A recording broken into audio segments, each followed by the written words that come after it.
Tadi mau pelajaran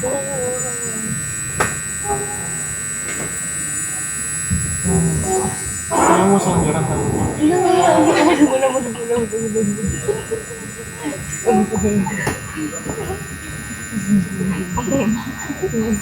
Langsung.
Terdakwa sudah tes.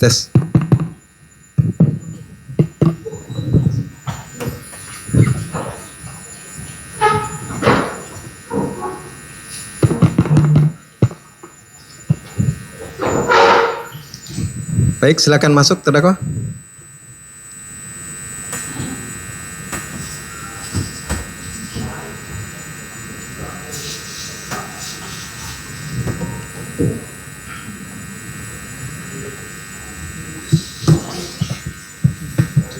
Ya, silakan rekan media mau ambil gambar.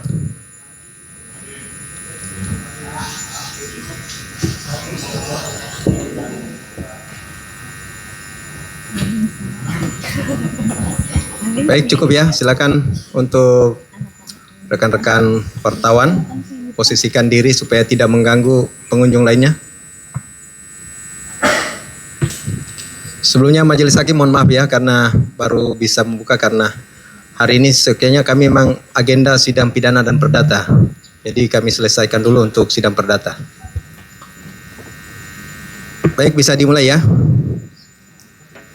Sidang tindak pidana korupsi nomor register 147 Pitsus TPK 2025 PN Jakarta Pusat atas nama terdakwa Nadiem Anwar Makarim dibuka dan dinyatakan terbuka untuk umum.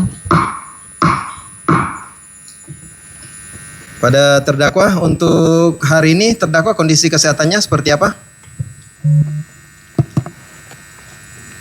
Di bawah. Agak lama. Ya. Yang mulia, terima kasih. Saya insya Allah siap menghadapi sidang hari ini. Nanti malam akan menjalani operasi langsung dari sini. Terima kasih. Baik, seperti biasa jika kondisi saudara agak terasa kurang enak mungkin bisa segera menyampaikan ya. Untuk agenda tuntutan hari ini sudah bisa dibacakan? Insya Allah siap. Bisa ya. Untuk pembacanya seperti apa ini? Baik, terima kasih yang mulia. Perlu kami sampaikan dan kami minta persetujuan yang mulia dan penasihat hukum.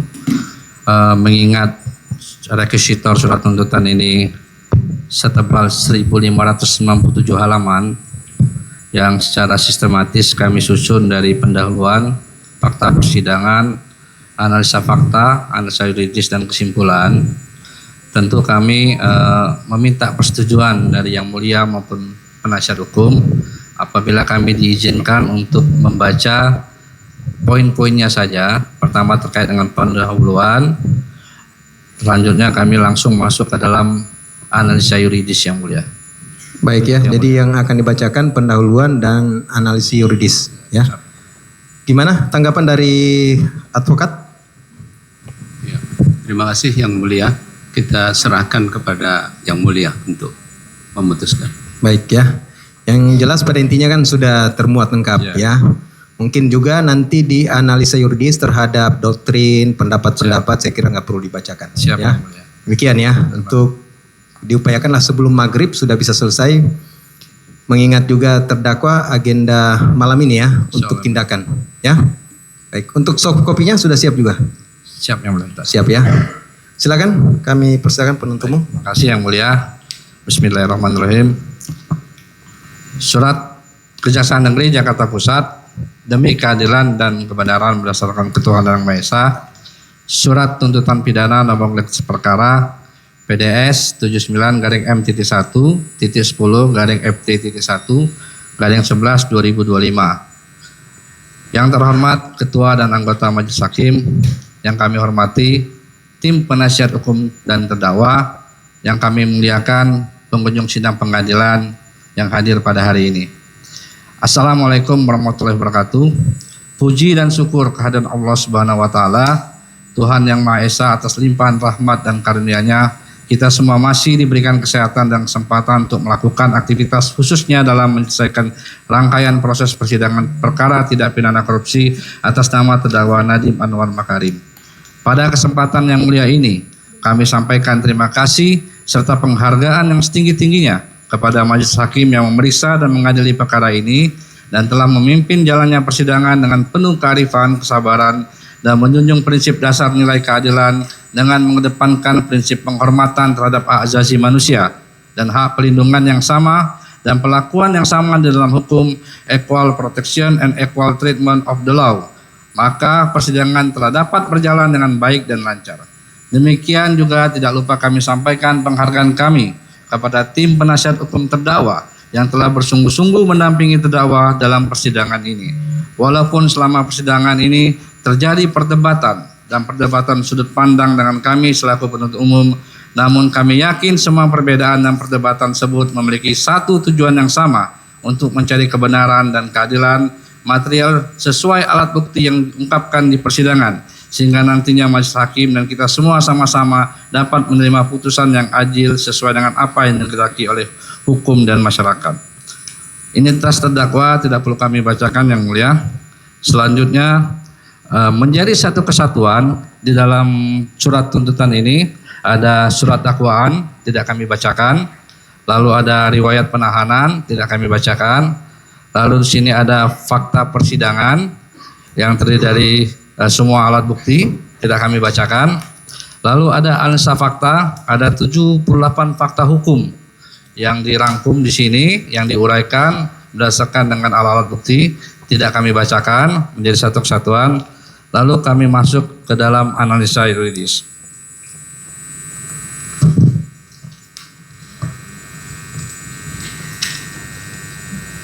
Majelis Hakim yang mulia, terdakwa dan tim penasihat hukum yang terhormat, sidang pengadilan yang kami muliakan.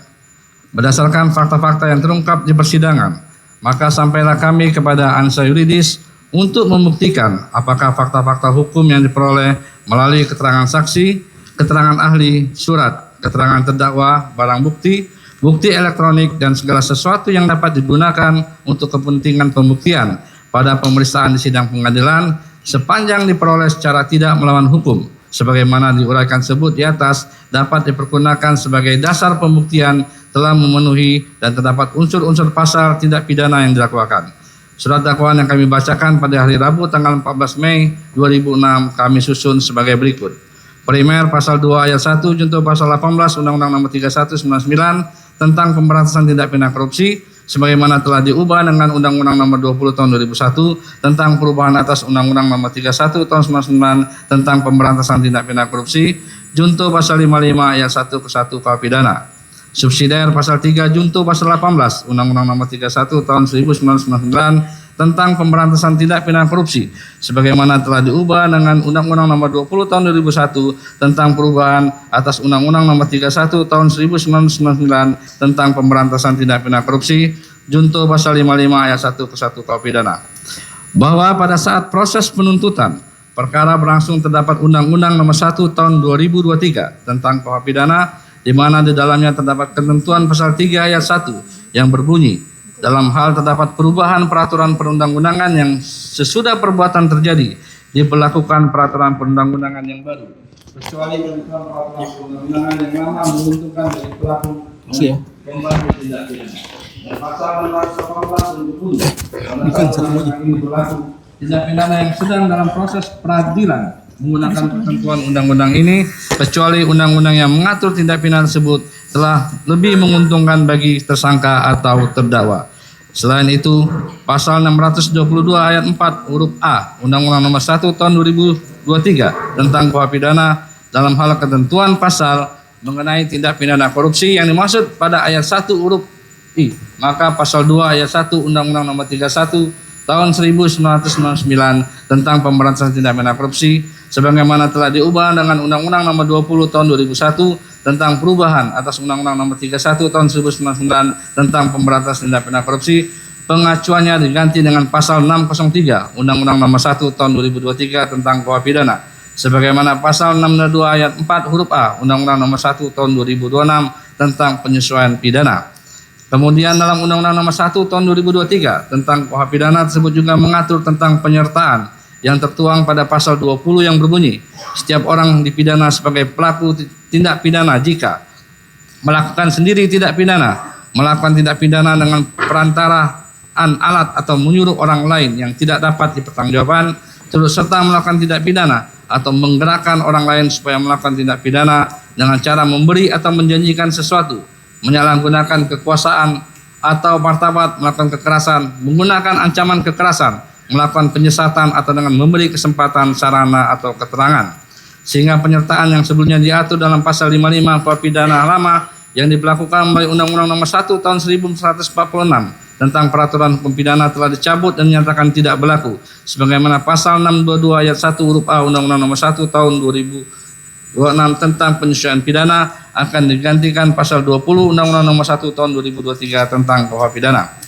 Bahwa dengan berlakunya Undang-Undang Nomor 1 Tahun 2023 tentang kuhap pidana maka diberlakukan penyesuaian pasal dalam dakwaan primer menjadi pasal 603 Undang-Undang Nomor 1 Tahun 2003 tentang kuhap pidana, junto pasal 18 Undang-Undang Nomor 31 Tahun 1999 tentang pemberantasan tindak pidana korupsi, junto Undang-Undang Nomor 20 Tahun 2001 tentang perubahan Undang-Undang Nomor 31 Tahun 1999 tentang pemberantasan tindak pidana korupsi, junto lampiran 3 Undang-Undang Nomor 1 Tahun 2006 tentang penyesuaian pidana, junto pasal 20 huruf C Undang-Undang Nomor 1 Tahun 2003 tentang kuhap pidana.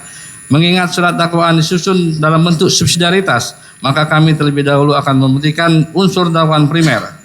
Setiap orang secara melawan hukum melakukan perbuatan memperkaya diri sendiri atau orang lain atau korporasi yang merugikan keuangan negara atau perekonomian negara. Unsur pasal 20 huruf C turut serta melakukan tindak pidana. Unsur pasal 18 Undang-Undang Nomor 31 Tahun 1999 tentang pemberantasan tindak pidana korupsi tentang penerapan uang pengganti. Dilanjutkan yang mulia.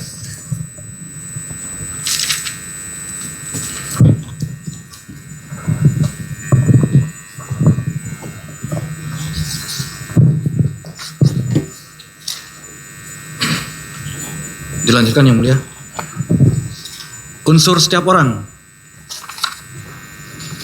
Bahwa pada ketentuan umum Undang-Undang Nomor 31 Tahun 1999 tentang pemberantasan tindak pidana korupsi sebagaimana telah diubah dengan Undang-Undang Nomor 20 Tahun 2001, yakni dalam pasal 1 angka 3 telah mengatur pengertian setiap orang, yaitu orang perseorangan atau termasuk korporasi. Dengan demikian dapat dikatakan pengertian terdapat dalam pasal 1 angka 3 tersebut merupakan tafsiran autentik terhadap apa yang dimaksud dengan kata setiap orang pada Undang-Undang tentang pemberantasan tindak pidana korupsi. Yang dimaksud orang perseorangan berarti orang secara individu atau dalam bahasa KUHP dirumuskan dengan kata barang siapa, sedangkan korporasi dapat berbentuk badan hukum atau tidak.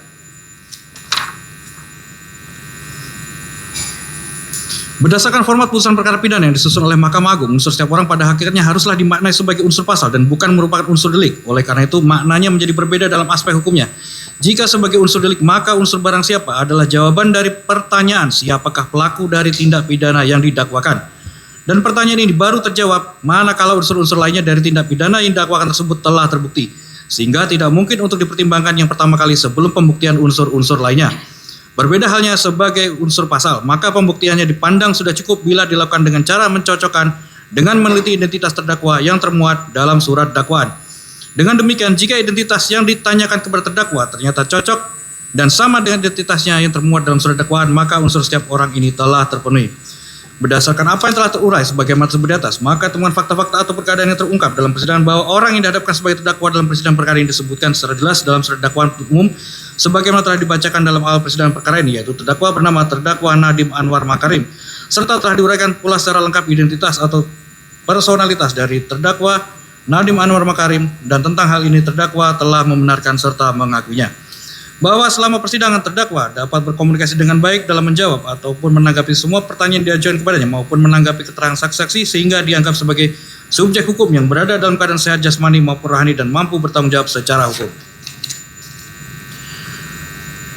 Bahwa uraian penuntut umum dalam hal ini hanya berkaitan dengan orang per orang agar tidak terjadi error emosional, dalam arti bahwa terdakwa yang sekarang diajukan dalam persidangan adalah benar lengkap dengan identitasnya sebagaimana tertera dalam surat dakwaan umum sebagaimana telah dibacakan pada awal persidangan perkara ini. Dengan demikian dan berdasarkan hal tersebut di atas, penuntut umum berpendapat unsur setiap orang telah terpenuhi dan dapat dibuktikan oleh penuntut umum di persidangan. Berdasarkan uraian tersebut di atas, penuntut umum berkeyakinan bahwa unsur setiap orang telah terpenuhi secara sah dan meyakinkan menurut hukum.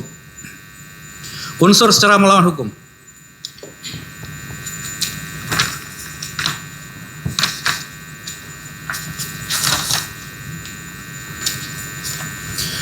Bahwa untuk menilai bentuk kesengajaan niat jahat terdakwa Nadiem Anwar Makarim haruslah dilihat dari pengetahuan terdakwa Nadiem Anwar Makarim yang selaku menteri dengan peraturan undang-undangan yang mengatur kedudukan dan kewenangan sebagai menteri, sehingga nanti dapat disimpulkan apa perbuatan terdakwa melakukan perbuatan melawan hukum formil, yaitu bahwa terdakwa selaku Menteri Pendidikan dan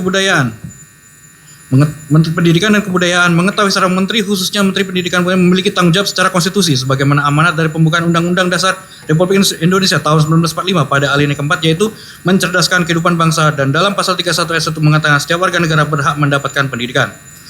Bahwa terdakwa selaku Menteri Pendidikan dan Kebudayaan mengetahui kedudukan seorang menteri yang selanjutnya disebut menteri adalah pembantu presiden yang memimpin kementerian. Bahwa terdakwa selaku menteri sudah berkewajiban melaksanakan visi, misi, dan program presiden sebagaimana tercantum dalam rencana pembangunan jangka menengah tahun 2020 sampai dengan 2024 sebagaimana dituangkan dalam peraturan presiden nomor 18 tahun 2020. Bahwa terdakwa selaku Menteri Pendidikan dan Kebudayaan mengetahui sebagai seorang menteri punya tugas dan fungsi sebagaimana dalam pasal 8 ayat 2 untuk pasal 5 ayat 2 Undang-Undang nomor 39 tahun 2008 tentang Kementerian Negara, yakni dalam melaksanakan tugasnya kementerian melaksanakan urusan sebagaimana dimaksud pada pasal 5 ayat 2 menyelenggarakan fungsi perumusan, penetapan, dan pelaksanaan kebijakan di bidangnya, pengelolaan barang milik kekayaan negara yang menjadi tanggung jawabnya, pengawasan atas pelaksanaan tugas bidangnya, pelaksanaan bimbingan teknis dan supervisi atas pelaksanaan urusan kementerian di daerah, dan pelaksanaan kegiatan teknis yang berskala nasional. Bahwa terdakwa selaku Menteri Pendidikan dan Kebudayaan mengetahui sebagai seorang menteri kedudukan sebagai penyelenggara negara di dalam undang-undang tersebut, menteri sebagai penyelenggara negara melaksanakan asas-asas umum penyelenggara negara meliputi: pertama, asas kepastian hukum; kedua, asas tertib penyelenggaraan negara; ketiga, asas kepentingan umum; keempat, asas keterbukaan; lima, asas proporsionalitas; enam, asas profesionalitas; dan tujuh, asas akuntabilitas. Selain itu, menteri sebagai penyelenggara negara berkewajiban untuk tidak melakukan perbuatan korupsi, kolusi, dan nepotisme, dan melaksanakan tugas dengan penuh rasa tanggung jawab dan tidak melakukan perbuatan celah tanpa pamrih, baik untuk kepentingan pribadi, keluarga, kroni maupun kelompok, dan tidak mengharapkan imbalan dalam bentuk apapun yang bertentangan dengan ketentuan peraturan perundang-undangan.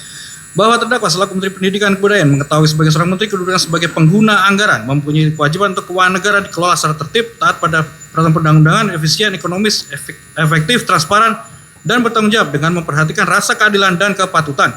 Bahwa terdakwa selaku Menteri Pendidikan dan Kebudayaan mengetahui sebagai seorang menteri yang merupakan badan dan atau pejabat pemerintahan yang menyelenggarakan fungsi pemerintahan dalam lingkup lembaga eksekutif, melaksanakan administrasi pemerintahan berdasarkan asas umum pemerintahan yang baik, dan melarang menteri selaku pejabat pemerintahan yang berpotensi memiliki konflik kepentingan dan atau tindakan dilarang melakukan keputusan dan atau tindakan dilatar belakangi adanya kepentingan pribadi dan atau bisnis.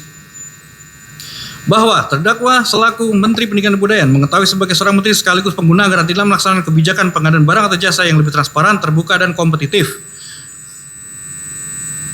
Selain itu, wajib melaksanakan prinsip pengadaan barang atau jasa meliputi efisien, efektif, transparan, terbuka, bersaing, adil, dan akuntabel, dan tidak melaksanakan etika pengadaan barang atau jasa.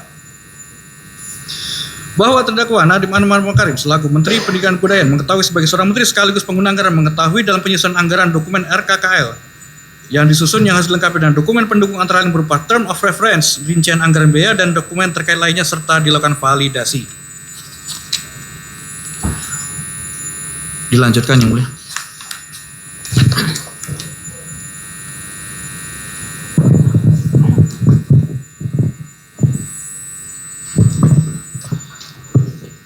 kasih. Mohon izin melanjutkan.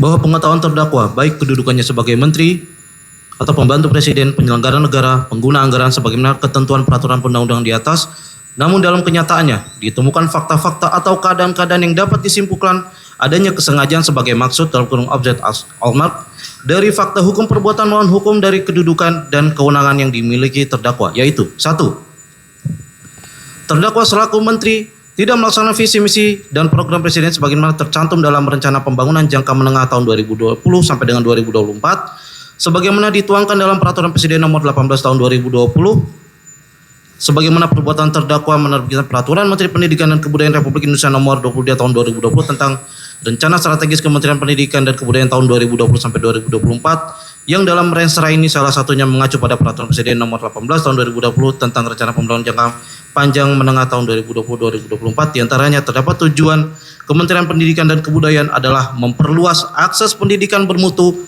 baik peserta didik yang berkeadilan dan inklusif yang sasarannya strategisnya adalah meningkatnya pemerataan layanan pendidikan bermutu di seluruh jenjang, termasuk daerah 3T, sebagaimana letak geografis Indonesia yang tertuang arah kebijakan pembangunan yang diatur dalam Peraturan Presiden Nomor 18 Tahun 2020 tentang Rencana Pembangunan Jangka Menengah Nasional tahun 2020-2024, termasuk dalam bidang pendidikan, peningkatan pemerataan akses layanan pendidikan di semua jenjang dan percepatan pelaksanaan wajib belajar 12 tahun. Di antaranya mencakup pemberian bantuan pendidikan memadai bagi anak keluarga kurang mampu dari daerah afirmasi dan anak berprestasi, termasuk bantuan bagi lulusan pendidikan menengah yang melanjutkan ke pendidikan tinggi dari keluarga tidak mampu melalui program KIP kuliah, dan pemerataan pendidikan yang berkualitas berupa kemajuan ekonomi dan penguasaan sains dan teknologi, termasuk sekolah garis depan lokasi 3T. Akan tetapi, implementasi rensera ini dibuat pada praktiknya hanyalah berdasarkan konflik kepentingan terdakwa di perusahaannya yang berafiliasi dengan Google selaku pemilik lisensi sistem operasi Chrome OS dan Chrome Device Management yang pernah mengalami kegagalan pengadaan TIC Chromebook di Pusdatin Kemendikbud tahun 2018 dan 2019 sehingga bertentangan dengan tata nilai Kementerian Pendidikan dan Kebudayaan pada Rensera Kemendikbud 2020 sampai 2024 mengenai indikator integritas, diantaranya menghindari benturan kepentingan yang dilatar belakangi konflik kepentingan sehingga mempengaruhi netralitas dan kualitas keputusan dan atau tindakan yang dibuat dan atau dilakukannya. Perbuatan terdakwa ini merupakan pembangkangan kedudukan sebagai pembantu presiden yang berkewajiban melaksanakan visi misi dan program presiden sebagaimana tercantum dalam Rencana Pembangunan Jangka Menengah tahun 2020 sampai dengan 2024 sebagaimana dituangkan dalam Peraturan Presiden nomor 18 tahun 2020. Sehingga terdakwa bertentangan dengan pasal 1 angka 2 Undang-Undang nomor 39 tahun 2008 tentang Kementerian Negara. 2. Perbuatan terdakwa melalui Juristan dan Ibrahim Arif alias Ibam mengarahkan tim teknis Mulyasah selaku ketua tim teknis dan Sri Wahyuningsih selaku wakil ketua tim teknis terhadap program digitalisasi pendidikan yang mengarah pada laptop Chromebook yang menggunakan sistem operasi Chrome dan Chrome Device Management yang tidak didasarkan identifikasi kebutuhan pendidikan dasar dan menengah di Indonesia sehingga mengalami kegagalan pemanfaatan khususnya daerah 3T merupakan perbuatan melawan hukum pengkhianatan amanat konstitusi karena terdakwa selaku Menteri Pendidikan dan Kebudayaan mengetahui seorang menteri khususnya Menteri Pendidikan dan Kebudayaan memiliki tanggung jawab secara konstitusi sebagaimana amanat pembukaan Undang-Undang Dasar Negara Republik Indonesia tahun 1945 pada alinea keempat yaitu mencerdaskan kehidupan bangsa. Dan dalam pasal 31 ayat 1 mengatakan, setiap warga negara berhak mendapatkan pendidikan. Dalam kenyataannya, di era terdakwa sebagai Menteri Pendidikan dan Kebudayaan, terdapat anak-anak peserta didik yang tidak mendapatkan akses pendidikan secara merata dan banyak ditemukan anak sekolah dasar sampai dengan SMA ada yang tidak lancar baca dan tulis. Perbuatan terdakwa melanggar bertentangan dengan pasal 8 ayat 2 junto pasal 5 ayat 2 Undang-Undang nomor 39 tahun 2008 tentang Kementerian Negara. Pasal 2 ayat 3 junto pasal 3 junto pasal 5 angka 4 junto pasal 5 angka 5 Undang-Undang nomor 28 tahun 1999 tentang penyelenggaraan negara yang bersih dan bebas dari korupsi, kolusi, dan nepotisme. Bahwa perbuatan terdakwa membuat kebijakan program digitalisasi pendidikan yang mengarah pada laptop Chromebook yang menggunakan sistem operasi Chrome OS dan Chrome Device Management tidak melibatkan Dirjen Guru dan Tenaga Kependidikan dan Dirjen PAUD-Dasmen serta para direktur SD, SMP, SMA, PAUD dalam hal penyusunan harga dan alokasi anggaran tahun 2020 sampai 2022. Sehingga kebijakan menggunakan sistem operasi KROM tanpa adanya identifikasi kebutuhan di sekolah-sekolah dan penganggarannya tanpa dilengkapi survei dengan data dukung yang dapat dipertanggungjawabkan dalam penyusunan harga satuan dan alokasi anggaran pada tahun 2021 dan 2022 bertentangan dengan pasal 4 ayat 1 Undang-Undang nomor 1 tahun 2004 tentang perbendaharaan negara dan pasal 3 ayat 1 Undang-Undang nomor 17 tahun 2003 tentang keuangan negara serta pasal 7 ayat 1 junto pasal 9 ayat 2 huruf E Peraturan Menteri Keuangan nomor 208 tahun 2019 tentang petunjuk penyusunan dan penilaian rencana kerja dan anggaran kementerian garis miring lembaga dan pengesahan daftar isian pelaksanaan anggaran. Bahwa terdakwa membuat kebijakan program digitalisasi pendidikan yang mengarah pada laptop Chromebook yang menggunakan sistem operasi Chrome OS dan Chrome Device Management dengan dilatar belakangi konflik kepentingan dengan Google Asia Pacific PT Ltd memberikan investasi berupa dana ke perusahaan milik terdakwa Nadiem Anwar Makarim yaitu PT Akap sebesar $786.999.428 Amerika Serikat dan PT DKAB sekitar $99.999.703 Amerika Serikat. Bertentangan dengan pasal 8 ayat 2 junto pasal 5 ayat 2 Undang-Undang nomor 39 tahun 2008 tentang Kementerian Negara, pasal 2 angka 3 junto pasal 3 junto pasal 5 angka 4 junto pasal 5 angka 5 Undang-Undang nomor 28 tahun 1999 tentang penyelenggaraan negara yang bersih dan bebas dari korupsi, kolusi dan nepotisme, dan pasal 4 ayat 1 huruf A junto pasal 5 huruf C, pasal 42 ayat 1 junto pasal 43 ayat 1 huruf A Undang-Undang nomor 30 tahun 2017 tentang administrasi pemerintahan yaitu melaksanakan administrasi. Bahwa terdakwa bersama-sama dengan Ibrahim Arif, Munesa, Silwayoningsi dan Juristan melaksanakan pengadaan sarana pembelajaran berbasis teknologi informasi dan komunikasi berupa laptop Chromebook dan Chrome Device Management tahun anggaran 2020, 2021, 2022 tidak sesuai dengan perencanaan pengadaan dan prinsip pengadaan bertentangan dengan pasal 5 huruf B junto pasal 6, junto pasal 7 Peraturan Presiden nomor 16 tahun 2018 tentang pengadaan barang jasa pemerintah yang mengatur kebijakan, prinsip dan etika pengadaan barang dan jasa pemerintah. Dilanjutkan JPU.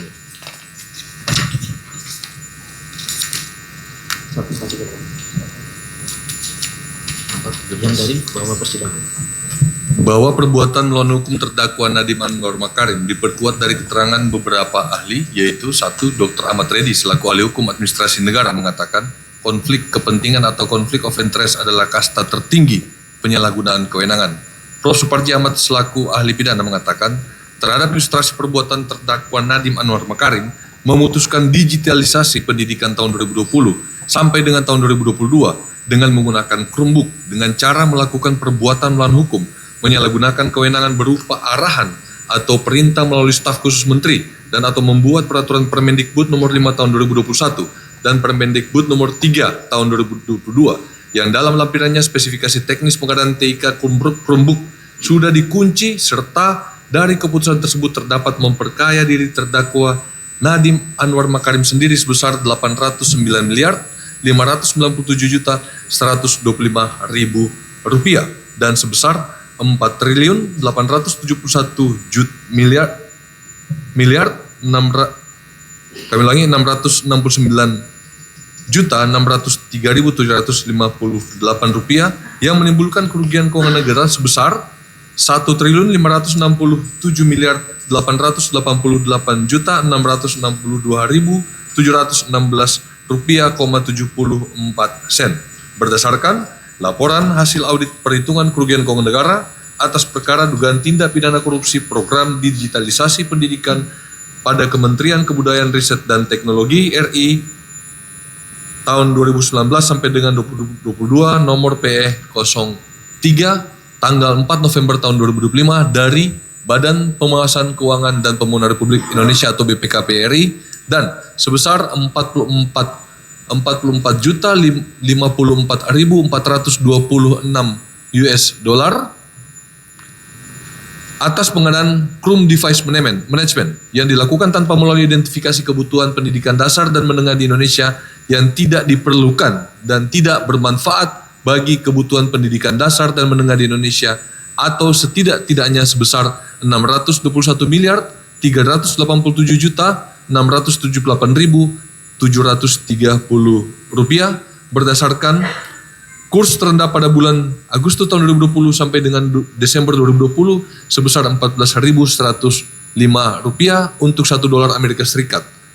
Memenuhi unsur tindak pidana korupsi sebagaimana dimaksud sebagaimana pasal 603 atau pasal 604 Undang-Undang Nomor 1 Tahun 2023 tentang KUH Pidana.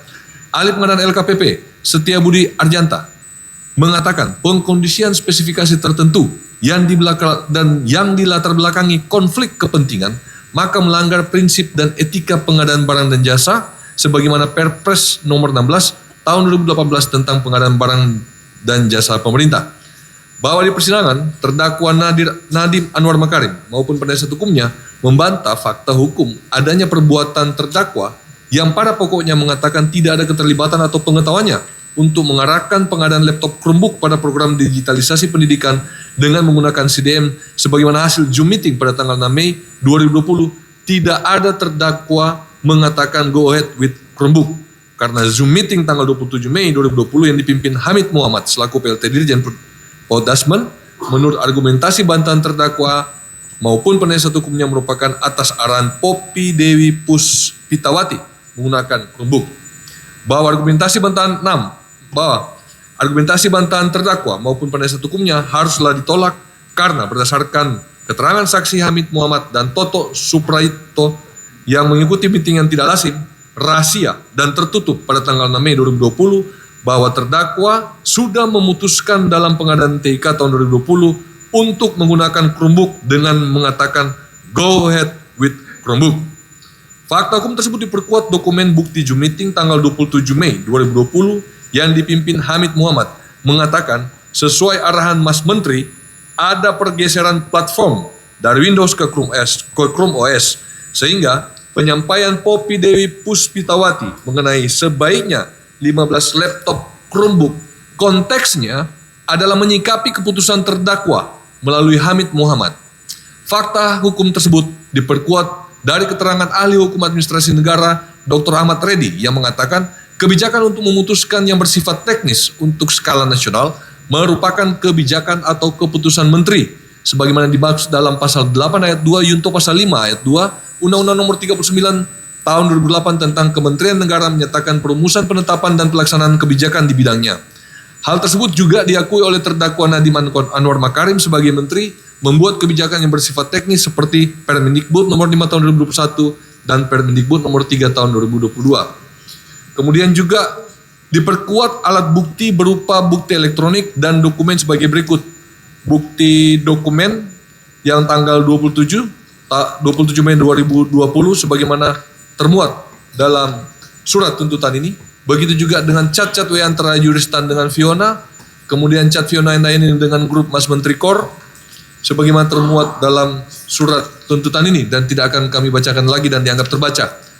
Bahwa argumentasi bantahan terdakwa tidak ada ikut campur mengenai pengadaan barang dan jasa karena tidak mengenal Sri Wahyuningsi, Mulyatsa, dan para direktur lainnya di PAUD Dasman selaku kuasa pengguna anggaran dan tidak mengenal sama sekali PPK, haruslah ditolak argumentasi pembelaan tersebut karena berdasarkan fakta hukum dan alat bukti keterangan saksi dari Sri Wahyuningsi, Mulyatsa, Muhammad Hasbi, Purwadi Sutanto, Wahyu Haryadi, Harnowo Susanto, Nia Nurasana, Daniami dan Hoir, dan alat bukti surat serta bukti elektronik bahwa spesifikasi Chrome OS dan CDM atas arahan terdakwa yang dituangkan dalam lampiran Permendikbud Nomor 5 Tahun 2021 dan Permendikbud Nomor 3 Tahun 2022 dijadikan sebagai spesifikasi teknis atau kuncian yang harus dijadikan syarat dalam pengadaan TIK seperti bagaimana spek yang ada tersebut dalam bentuk bagan tidak akan kami bacakan lagi dan dianggap terbaca.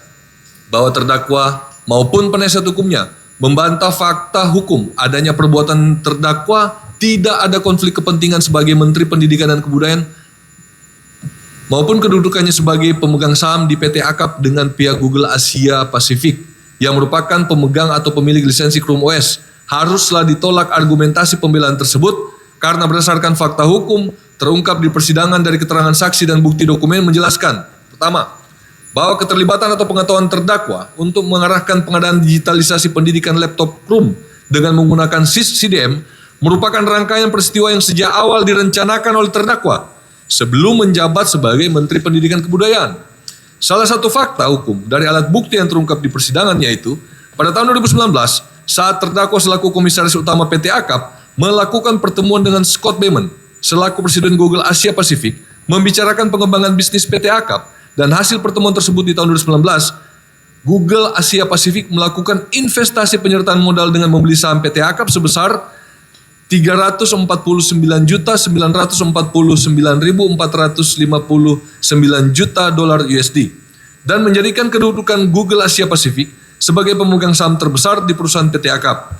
Selanjutnya, PT Akap dan Google Asia Pasifik melaksanakan kerjasama seperti diantaranya aplikasi Google Map dan Google Cloud. Hal itu sebagaimana keterangan saksi yaitu Andre Sulistyo, Kevin Rian Alwi, R.A. Kusumo Hardani, Jose Dimas Satria, dan Scott Beyman.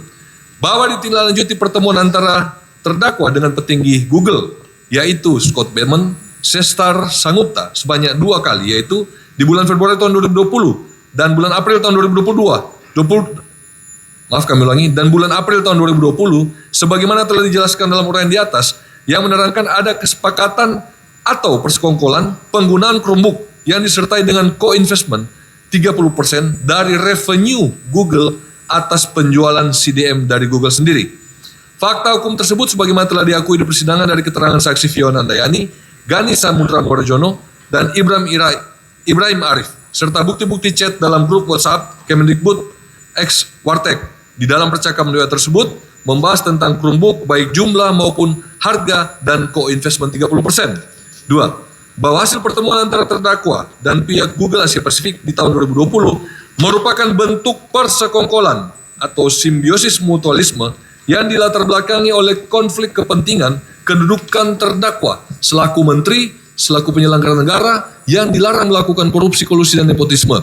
Hal itu dikarenakan karena terdakwa menyetujui single platform system di Kemendikbud berupa Chrome OS milik Google karena perusahaannya PT Akap menerima investasi dari Google Asia Pasifik di bulan Maret tahun 2020, yaitu menyetorkan modal berbentuk uang sebanyak 59.997.267 dolar Amerika Serikat melalui rekening Citibank dengan nomor 865727003 dengan kompensasi saham pemilikan Google Asia Pasifik pada PT Akap sebesar 11.883 lembar saham. Selain itu, masih di bulan Maret 2020, terdakwa mendapatkan adanya investasi Google ke perusahaannya yaitu PT Dompet Karyana Bangsa sebesar 99.990.703,31 dolar USD melalui rekening Citibank dengan nomor 101020006. Pada tahun 2021, juga saat terdakwa menerbitkan Permendikbud nomor 5 tahun 2021 yang spesifikasi teknisnya mengunci sistem operasi Chrome OS dan mengunci CDM, maka PT Akap yang terdakwa sebagai pemegang saham mendapatkan keuntungan berupa penyetoran dari Google Asia Pasifik pada bulan Agustus tahun 2021 melalui rekening Citibank dengan nomor rekening nomor 865 sekian-sekian atas nama PT Aplikasi Karyana Bangsa yaitu sebesar 69.999.999,98 dolar Amerika Serikat. Selanjutnya, satu bulannya, yaitu pada bulan Oktober 2021, Google Asia Pasifik investasi lagi ke PT Akap sebesar 97.496.190 dolar Amerika Serikat. Akan tetapi, atas keputusan rapat pemegang saham, termasuk terdakwa selaku pemegang saham, hanya dicatatkan dalam akta notaris nomor 8 tanggal 4 Oktober 2021 yang dibuat oleh Jose Dimas Satria hanya senilai 9.650 juta rupiah. Adapun dari dua investasi Google Asia Pasifik ke PT Akap, menjadikan Google Asia Pasifik sebagai pemegang saham terbesar di PT Akap dan atas persetujuan terdakwa menjadikan Cesar Sangupta next billion user Google dan bertanggung jawab atas strategi produk Google seperti Chrome OS di Asia Pasifik sebagai komisaris di PT Akap.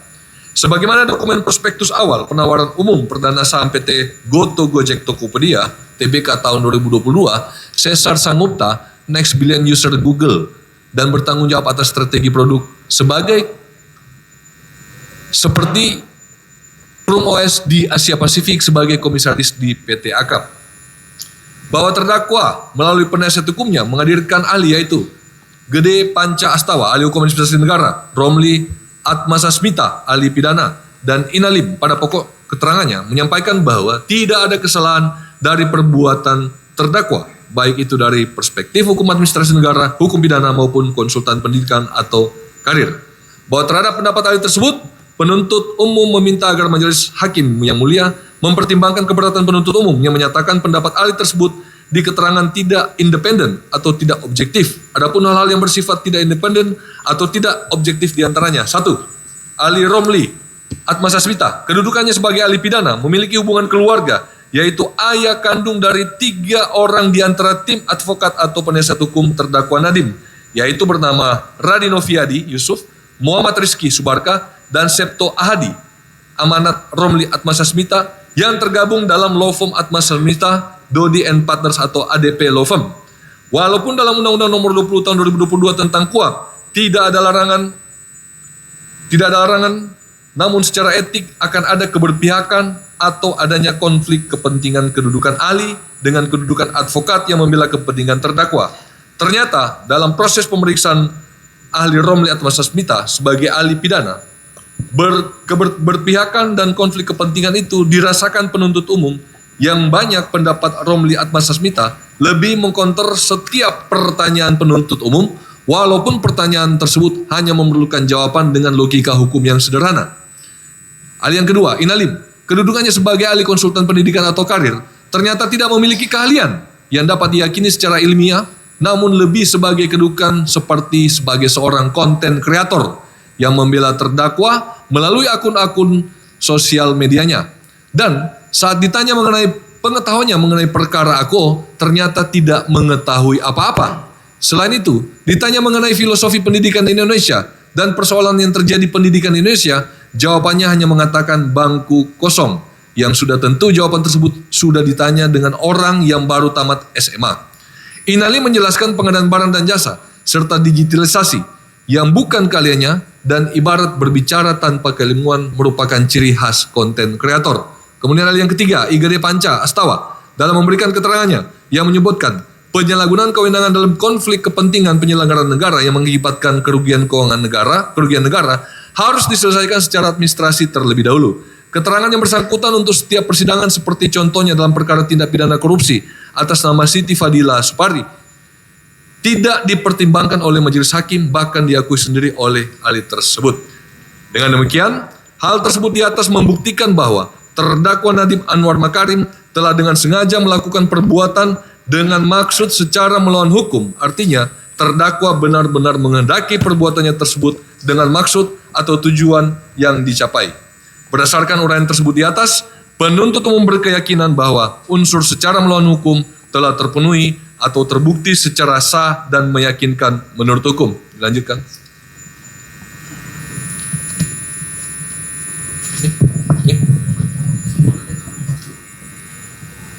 Izin melanjutkan yang mulia. Unsur memperkaya diri sendiri atau orang lain atau suatu korporasi. Bahwa dalam unsur melakukan perbuatan memperkaya diri sendiri atau orang lain atau suatu korporasi harus diartikan secara alternatif, yaitu dapat meliputi 3 kemungkinan, yaitu memperkaya diri terdakwa sendiri atau memperkaya orang lain atau memperkaya suatu korporasi, ataupun dapat pula gabungan di antaranya. Selanjutnya, untuk memahami pengertian atau maksud dari unsur tersebut, kami berpedoman pada doktrin dan jurisprudensi, semuanya tertuang dalam surat tuntutan dan dianggap sudah dibacakan.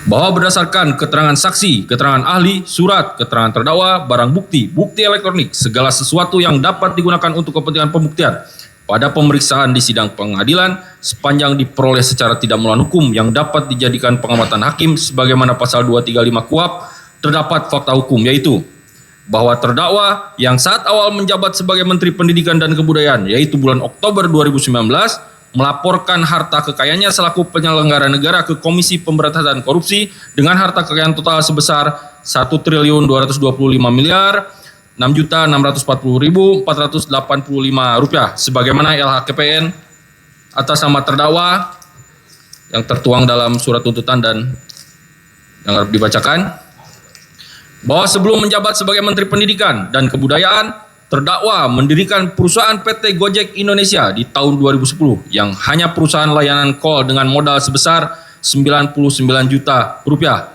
atau sebagai pemegang saham 99%. PT Gojek Indonesia ini jenis perusahaannya adalah perusahaan modal dalam negeri atau PMDN.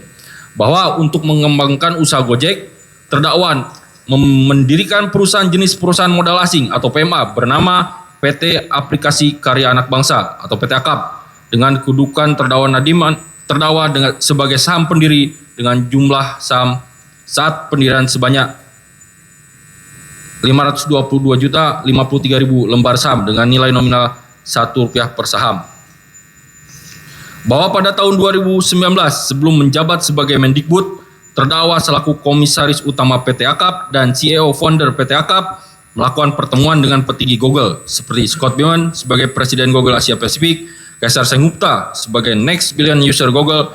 Dalam pertemuan tersebut membicarakan bisnis dan selanjutnya Google Asia Pasifik Pty Ltd melaksanakan kerjasama digitalisasi aplikasi seperti Google Map, Google Cloud dengan nilai investasi Google Asia Pasifik Pty Ltd juga membeli saham sebanyak 72.299 lembar saham dengan senilai 349.999.459 dolar Amerika Serikat, menjadikan Google Asia Pasifik sebagai pemegang saham terbesar di PT AKAP. Akan tetapi, terdakwa dan Google Asia Pasifik sama-sama sebagai pemegang saham melakukan pencatatan nilai investasi yang tidak sebenarnya antara nilai uang investasi masuk ke rekening PT AKAP dengan akta notaris, yaitu saham sebanyak 72.299 lembar saham dengan nilai 349.999.459 dolar Amerika Serikat hanya dicatatkan dalam akta notaris nomor 95 tanggal 25 Januari 2019 yang dibuat oleh Jose Dimas Satria sebagai notaris yang ditunjuk PT AKAP jumlah lembar saham sebanyak 72.299 lembar saham dengan nilai senilai 36.149.500.000 rupiah. Hal itu karena Jose Dimas Satria selaku notaris hanya menerima sirkuler dari pihak PT AKAP dan tidak menerima lampiran dokumen transaksi sebenarnya. Hal tersebut dikarenakan tidak ada standar operating prosedur atau SOP keuangan yang dijadikan pedoman yang dipakai dalam pengelolaan keuangan perusahaan PT AKAP sebagaimana tercatat dalam 3 bukti dokumen transaksi, yaitu akta notaris nomor 95 tanggal 25 Januari 2019, prospektus PT Gojek Tokopedia, dan rekening Citibank. Dokumen tersebut tertuang dalam surat tuntutan dan dianggap dibacakan. Bahwa 2 hari sebelum terdakwa dilantik sebagai Mendikbud pada tanggal 20 Oktober 2019, terdakwa memberikan surat kuasa irrevocable kepada teman-temannya, diantaranya Andre Sulistyo dan Kevin Brian Alwi sebagai direksi untuk dijadikan beneficial owner yang bertujuan kepentingan terdakwa sebagai saham founder milik terdakwa di PT AKAP dan PT Gojek Indonesia. Walaupun dalam surat kuasa irrevocable melepaskan peran terdakwa saat sebagai menteri di PT AKAP maupun PT Gojek Indonesia, namun dalam kenyataannya menurut pengakuan saksi Andre Sulistyo dan saksi Kevin Brian Alwi, jika dalam menentukan nilai saham untuk investor baru juga dilaporkan kepada terdakwa selaku pemegang saham karena mempunyai hak menyetujui atau menolak. Artinya terdakwa diidentifikasikan tetap menjadi directing mind atau pengendali di PT AKAP maupun di PT Gojek Indonesia. Hal ini sesuai dengan keterangan ahli Prof. Nindyo Pramono SH MS, ahli hukum bisnis korporasi modal, dalam keterangan di persidangan menjelaskan dalam rejim hukum perusahaan dikenal dengan teori identifikasi untuk mencari organ perusahaan atau pejabat senior yang melakukan pengendalian atau directing mind dalam korporasi tersebut dari sebuah tindakan dan niat atau mensria yang tujuannya mendapatkan manfaat dari aksi korporasi. Bahwa terdapat investasi Google Asia Pasifik ke PT Akap saat terdakwa sebelum dan setelah menjabat sebagai Menteri Pendidikan dan Kebudayaan yang masih tetap memerlukan persetujuan terdakwa sebagai CEO, founder atau pemegang saham pendiri dan juga pernah sebagai komisaris utama PT Akap. Walaupun saat terdakwa menjabat sebagai Mendikbud atau Mendikbudristek telah memberikan surat kuasa irrevocable kepada Andre Sulistyo dan Kevin Brian Alwi sebagai direksi dan beneficial owner. Namun pengakuan Andre Sulistyo dan Kevin Brian Alwi kalau mereka tetap melaporkan kepada terdakwa untuk kepentingan terdakwa sebagai saham founder atau saham pendiri. Bahwa fakta hukum keterangan saksi Andre Sulistyo, Kevin Brian Alwi, Kusumo Hadiani membenarkan terdapat aksi korporasi yang dilakukan oleh PT Akap, khususnya dalam pencatatkan modal berupa uang. Terdapat pencatatan yang berbeda, sangat signifikan dalam akta notaris lebih kecil dari jumlah yang sebenarnya ditransfer. Hal itu menurut pengakuan Jose Dimas Satria, notaris PT Akap, bahwasanya ia selaku notaris tidak pernah mendapatkan dokumen bukti transaksi sebenarnya dan hanya mendapat surat persetujuan pemegang saham di luar rapat atau sirkuler. Fakta hukum itu sesuai dengan bukti dokumen yang dijadikan bukti dalam persidangan ini, yaitu bukti akta notaris, prospektus PT Gojek Tokopedia, dokumen rekening bank, dan share subscription agreement between PT Aplikasi Anak Bangsa, PT Aplikasi Karya Anak Bangsa dan subscribe set forth in schedule 1 Hereto yang sudah terdapat dalam analisa fakta, serta dokumen sirkuler persetujuan terdakwa yang ditandatangani oleh Andre Sulistyo dan Kevin Brian Alwi sebagai beneficial owner, sebagaimana bukti yang kami tuangkan dalam surat tuntutan dan yang akan dibacakan. Bahwa terdapat fakta hukum ada peningkatan saham terdakwa Nadiem Anwar Makarim berdasarkan akta notaris nomor 16 tahun 2016 tanggal 7 Oktober 2016 dan akta notaris nomor 201 tanggal 20 Oktober 2016 yang pada intinya terdapat kenaikan saham milik terdakwa sebanyak 21.828 lembar saham seri E yang berasal dari milik Endless Art Investment Limited. Hal itu menunjukkan terdakwa sebagai CEO founder yang mengendalikan aksi korporasi karena walaupun tidak masuk dalam susunan pengurus direksi maupun komisaris, namun terdakwa mendapatkan keuntungan ekonomis melalui beneficial ownernya yaitu Andre Sulistyo sebagai direktur. Fakta ini berdasarkan keterangan saksi Andre Sulistyo, Jose Dimas Satria, dan bukti dokumen akta notaris terdapat peningkatan saham milik terdakwa. Di antaranya dalam akta notaris nomor 16 tanggal 7 Oktober 2016 menyetujui adanya peningkatan modal dasar untuk ditempatkan di Endless Art Investment Limited sebanyak 4.412 saham seri E. Selanjutnya akta notaris nomor 201 tanggal 20 Oktober 2016 adanya persetujuan peningkatan modal dasar diambil bagian pengalihan saham sebanyak 21.828 lembar saham seri E milik Endless Art Investment Limited ditempatkan ke saham milik Tuan Nadiem Anwar Makarim atau terdakwa. Bahwa terdapat fakta hukum keterangan saksi dari pihak PT Akap atau Goto, saksi Andre Sulistyo, Kevin Brian Alwi, Kusumo Hadiani yang menyebutkan adanya investasi Google Asia Pasifik ke PT Akap mencapai 789.429.428 dolar Amerika Serikat. Namun pencatatan transaksi tersebut tidak sebenarnya. Pencatatan transaksi tidak sebenarnya merupakan bagian dari skema fraud dalam pengelolaan bisnis di PT Akap. Bahwa terdapat pencatatan yang berbeda sangat signifikan dalam akta notaris lebih kecil dari jumlah yang sebenarnya ditransfer, yaitu pencatatan dalam notaris nilai investasi Google Asia Pasifik hanya sebesar 63.487.828 rupiah, sedangkan jumlah uang yang ditransfer masuk ke rekening PT Akap sebesar 786.999.428 dolar Amerika Serikat. Sebagaimana data yang kami tuangkan dalam surat tuntutan dan yang kami bacakan.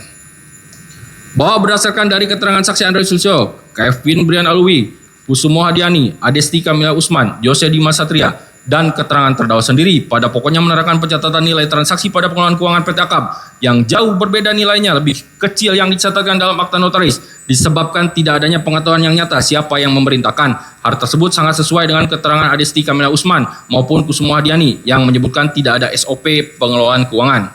bahwa pencatatan yang berbeda sangat signifikan dalam akta notaris lebih kecil dari jumlah yang sebenarnya ditransfer. Menurut keterangan ahli Prof. Nindyo Pramono, dalam keterangannya di persidangan menjelaskan salah satu bentuk fraud dalam aksi korporasi atau perusahaan untuk menghindari pembayaran pajak yang sebenarnya dari suatu transaksi. Prof. Nindyo juga membenarkan adanya skema fraud, yaitu capital injection, yaitu capital injection mispresentation, yaitu pemalsuan atau penyimpangan pelaporan atas nilai penyertaan modal meskipun dana benar-benar masuk. Tujuannya bisa untuk menyamarkan identitas investor utama, menyembunyikan rasio kepemilikan atau hak suara yang sesungguhnya, menghindari kewajiban atau perpajakan.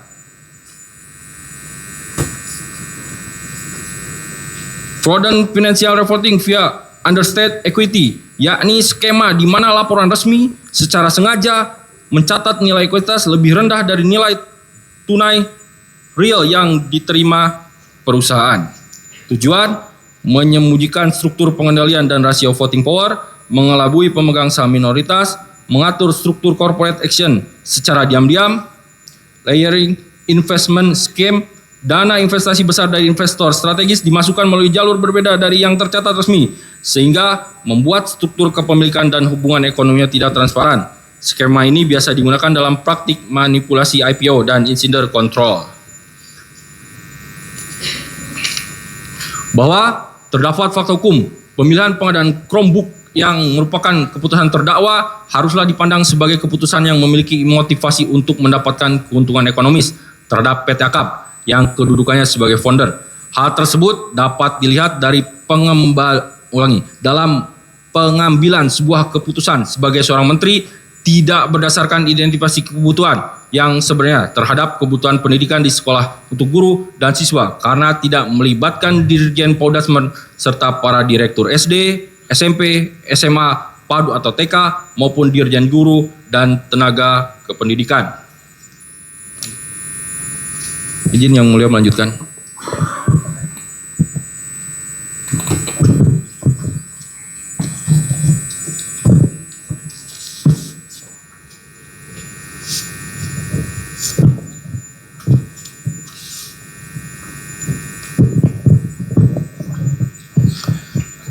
Melanjutkan bahwa investasi Google Asia Pasifik ke PT Akap sebagaimana telah diuraikan dalam unsur dengan sengaja melawan hukum merupakan investasi yang tidak gratis, artinya merupakan simbiosis mutualisme antara PT Akap dengan Google Asia Pasifik yang terdapat bukti adanya kontraktual di antara mereka sebagaimana keterangan saksi Andre Sulistyo, Kevin Brian Alwi, R.A. Kusumo Hadiani, dan keterangan Scott Bimon, Presiden Google Asia Pasifik, yang bertanggung jawab terhadap kebijakan bisnis di Asia Pasifik termasuk di Indonesia.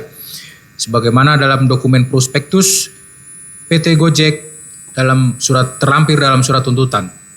Bahwa terdapat fakta hukum yang menunjukkan adanya benang merah investasi Google Asia Pasifik dengan total 786.999.428 dolar Amerika Serikat pada rentang waktu tahun 2017 sampai dengan tahun 2021 memiliki kausalitas dari pertemuan-pertemuan terdakwa dengan petinggi Google di bulan Februari dan April 2020 yang menghasilkan kesepakatan menggunakan Chromebook. Sebagaimana terdakwa memiliki kewenangan mengarahkan pejabat struktural di Ditjen Paudasmen dan atau menandatangani dan menerbitkan Permendikbud nomor 5 tahun 2021 dan Permendikbud nomor 3 tahun 2022. Bahwa terdakwa mendapatkan keuntungan ekonomis dari konflik kepentingan kedudukannya sebagai menteri maupun sebagai pemegang saham PT Akap dari investasi Google Asia Pasifik, salah satunya pada bulan Oktober 2021. Terdakwa mendapatkan penambahan kekayaan melalui perusahaan miliknya bernama PT Gojek Indonesia yang berasal dari PT Akap sebesar 809.597.125.000 rupiah yang selanjutnya atas perintah dan persetujuan terdakwa untuk mengubah terlebih dahulu jenis perusahaan PT Gojek Indonesia dari status perusahaan modal dalam negeri menjadi perusahaan modal asing agar dapat menerima uang tersebut. Sedangkan PT Gojek Indonesia sendiri terdakwa didirikan sejak tahun 2010 hanya memiliki aset kekayaan senilai 100 juta rupiah sebagaimana dalam akta pendirian. Bahwa terdakwa membantah tidak ada keterlibatan peran terdakwa karena saham PT Gojek Indonesia sudah beralih ke PT Akap yang memegang sahamnya banyak, namun penuntut umum meyakini semua persetujuan dari terdakwa sebagaimana keyakinan itu berdasarkan petunjuk adanya niat kesengajaan mengubah jenis perusahaan PT Gojek Indonesia dari PMDN menjadi PMA agar bisa mendapatkan aliran uang dari PT Akap, yang setelah mendapatkan aliran uang tersebut selanjutnya dikembalikan lagi status PT Gojek Indonesia menjadi PMDN. Selain itu, surat kuasa irrevocable yang diberikan terdakwa kepada Andre Sulistyo dan Kevin Brian Aului untuk PT Akap dan PT Gojek Indonesia. Pada faktanya, pengakuan Andre Sulistyo dan Kevin Brian Aului mereka melaporkan kepada terdakwa sebagai CEO founder untuk mengambil sikap menyetujui atau menolak. Artinya, berdasarkan teori identifikasi, siapa berbuat apa dalam direct mind atau pengendali di korporasi mendapatkan manfaat ekonomis adalah terdakwa Nadiem Anwar Makarim. Bahwa argumentasi atau bantahan terdakwa mengatakan transaksi itu berbentuk hutang piutang dan dalam satu hari langsung ditransfer kembali menunjukkan transaksi tersebut tidak wajar. Hal ini sebagai keterangan ahli Dr. May Dijati, SEME, ahli perpajakan menjelaskan doktrin substance over form, menjelaskan transaksi harus memiliki tujuan yang jelas dan jangan transaksi tersebut tidak memiliki tujuan bisnis atau business purpose yang nyata dan hanyalah sebuah perangkat untuk menyamarkan niat sebenarnya. Menindaklanjuti dari keterangan ahli tersebut, maka transaksi uang masuk ke perusahaan milik terdakwa sebesar 809.597.125.000 rupiah adalah transaksi yang sengaja disamarkan dan tidak ada tujuan bisnis yang jelas, sehingga itu bagian untuk menyamarkan keuntungan atau memperkaya terdakwa dari aksi korporasi yang ada di PT Akap. Bahwa selain memperkaya terdakwa Nadiem Anwar Makarim sebesar 809.597.125.000 rupiah, terdapat fakta hukum di persidangan. Walaupun tidak terdapat dalam surat dakwaan, penuntut umum menilai majelis hakim dapat mempertimbangkan dari alat bukti berupa SPT pajak atas nama wajib pajak Nadiem Anwar Makarim dan keterangan ahli pajak May Dijati yang membenarkan terdapat peningkatan harta kekayaan yang tidak seimbang sebagaimana terdapat di dalam laporan LHKPN atas nama Nadiem Anwar Makarim sebesar 4.879.603.758 rupiah. Bahwa kenaikan harta kekayaan terdakwa menjadi 4.879.603.758 rupiah diduga merupakan hasil tindak pidana korupsi kaitan dengan pengadaan digitalisasi Chromebook tahun 2020 sampai 2022 yang merupakan bagian skema korupsi, perbuatan melawan hukum atau penyalahgunaan kewenangan dalam hal kebijakan terdakwa Nadiem Anwar Makarim memilih Chrome OS milik Google sebagai bentuk konflik kepentingan atau conflict of interest. Bahwa rezim Undang-Undang Pemberantasan Tindak Pidana Korupsi telah mengatur secara tegas tentang kewajiban terdakwa untuk memberikan keterangan tentang seluruh harta bendanya dan harta benda istri atau suami, anak, dan harta benda setiap orang atau korporasi yang diduga mempunyai hubungan dengan perkara yang didakwakan. Akan tetapi dalam persidangan, terdakwa tidak dapat membuktikan tentang kekayaan yang tidak seimbang dengan penghasilannya atau sumber penambah kekayaannya, tapi juga tidak mau secara jujur menjelaskan penghasilan yang sah dari gaji yang terdakwa terima saat menjabat sebagai Menteri Pendidikan dan Kebudayaan. Padahal terdakwa membayarkan gaji staf khusus menteri dan konsultan teknologi, sehingga hal tersebut makin memperkuat fakta atau keadaan terdakwa telah melakukan tindak pidana korupsi terkait dengan pengadaan Chromebook tahun 2020 sampai dengan 2022 yang ia peroleh ada hubungannya dengan penambahan kekayaan yang didapatkan dari PT Akap yang merupakan mitra Google Asia Pasifik. bahwa terdapat fakta peningkatan harta kekayaan terdakwa berupa saham di PT Akap dari 522.035.000 lembar saham menjadi 15.411.472 lembar saham haruslah juga dinilai sebagai memperkaya terdakwa, karena menurut keterangan ahli perpajakan Meidi Jati maupun saksi Asadi Bunyamin bahwa saham adalah harta kekayaan atau memiliki nilai ekonomis.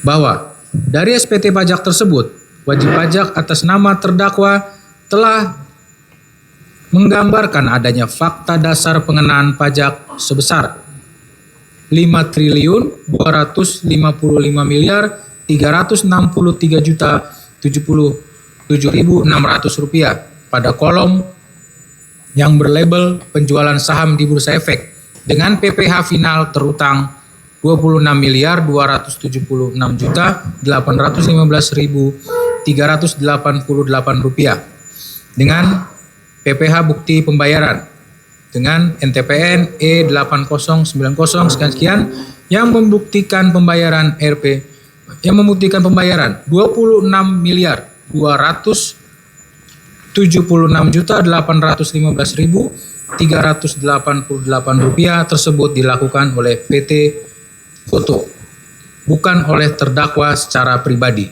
Bahwa argumentasi atau bantahan terdakwa dan penasihat hukumnya dengan menghadirkan saksi Ashadi Bunyamin yang merupakan konsultan yang mengisi SPT pajak terdakwa yang mengatakan uang sebesar 5.255.363.707.600 rupiah bukan dari penjualan saham dari Bursa Efek, melainkan seharusnya dimasukkan dalam kolom penghasilan lain yang dikenakan pajak final dan atau bersifat final. Selain itu, saksi Asadi Bunyamin mengatakan itu merupakan posisi nilai saham setelah dilakukan stock split. Menurut penuntut umum, argumentasi pembelaan tersebut dapat dijawab sebagai berikut.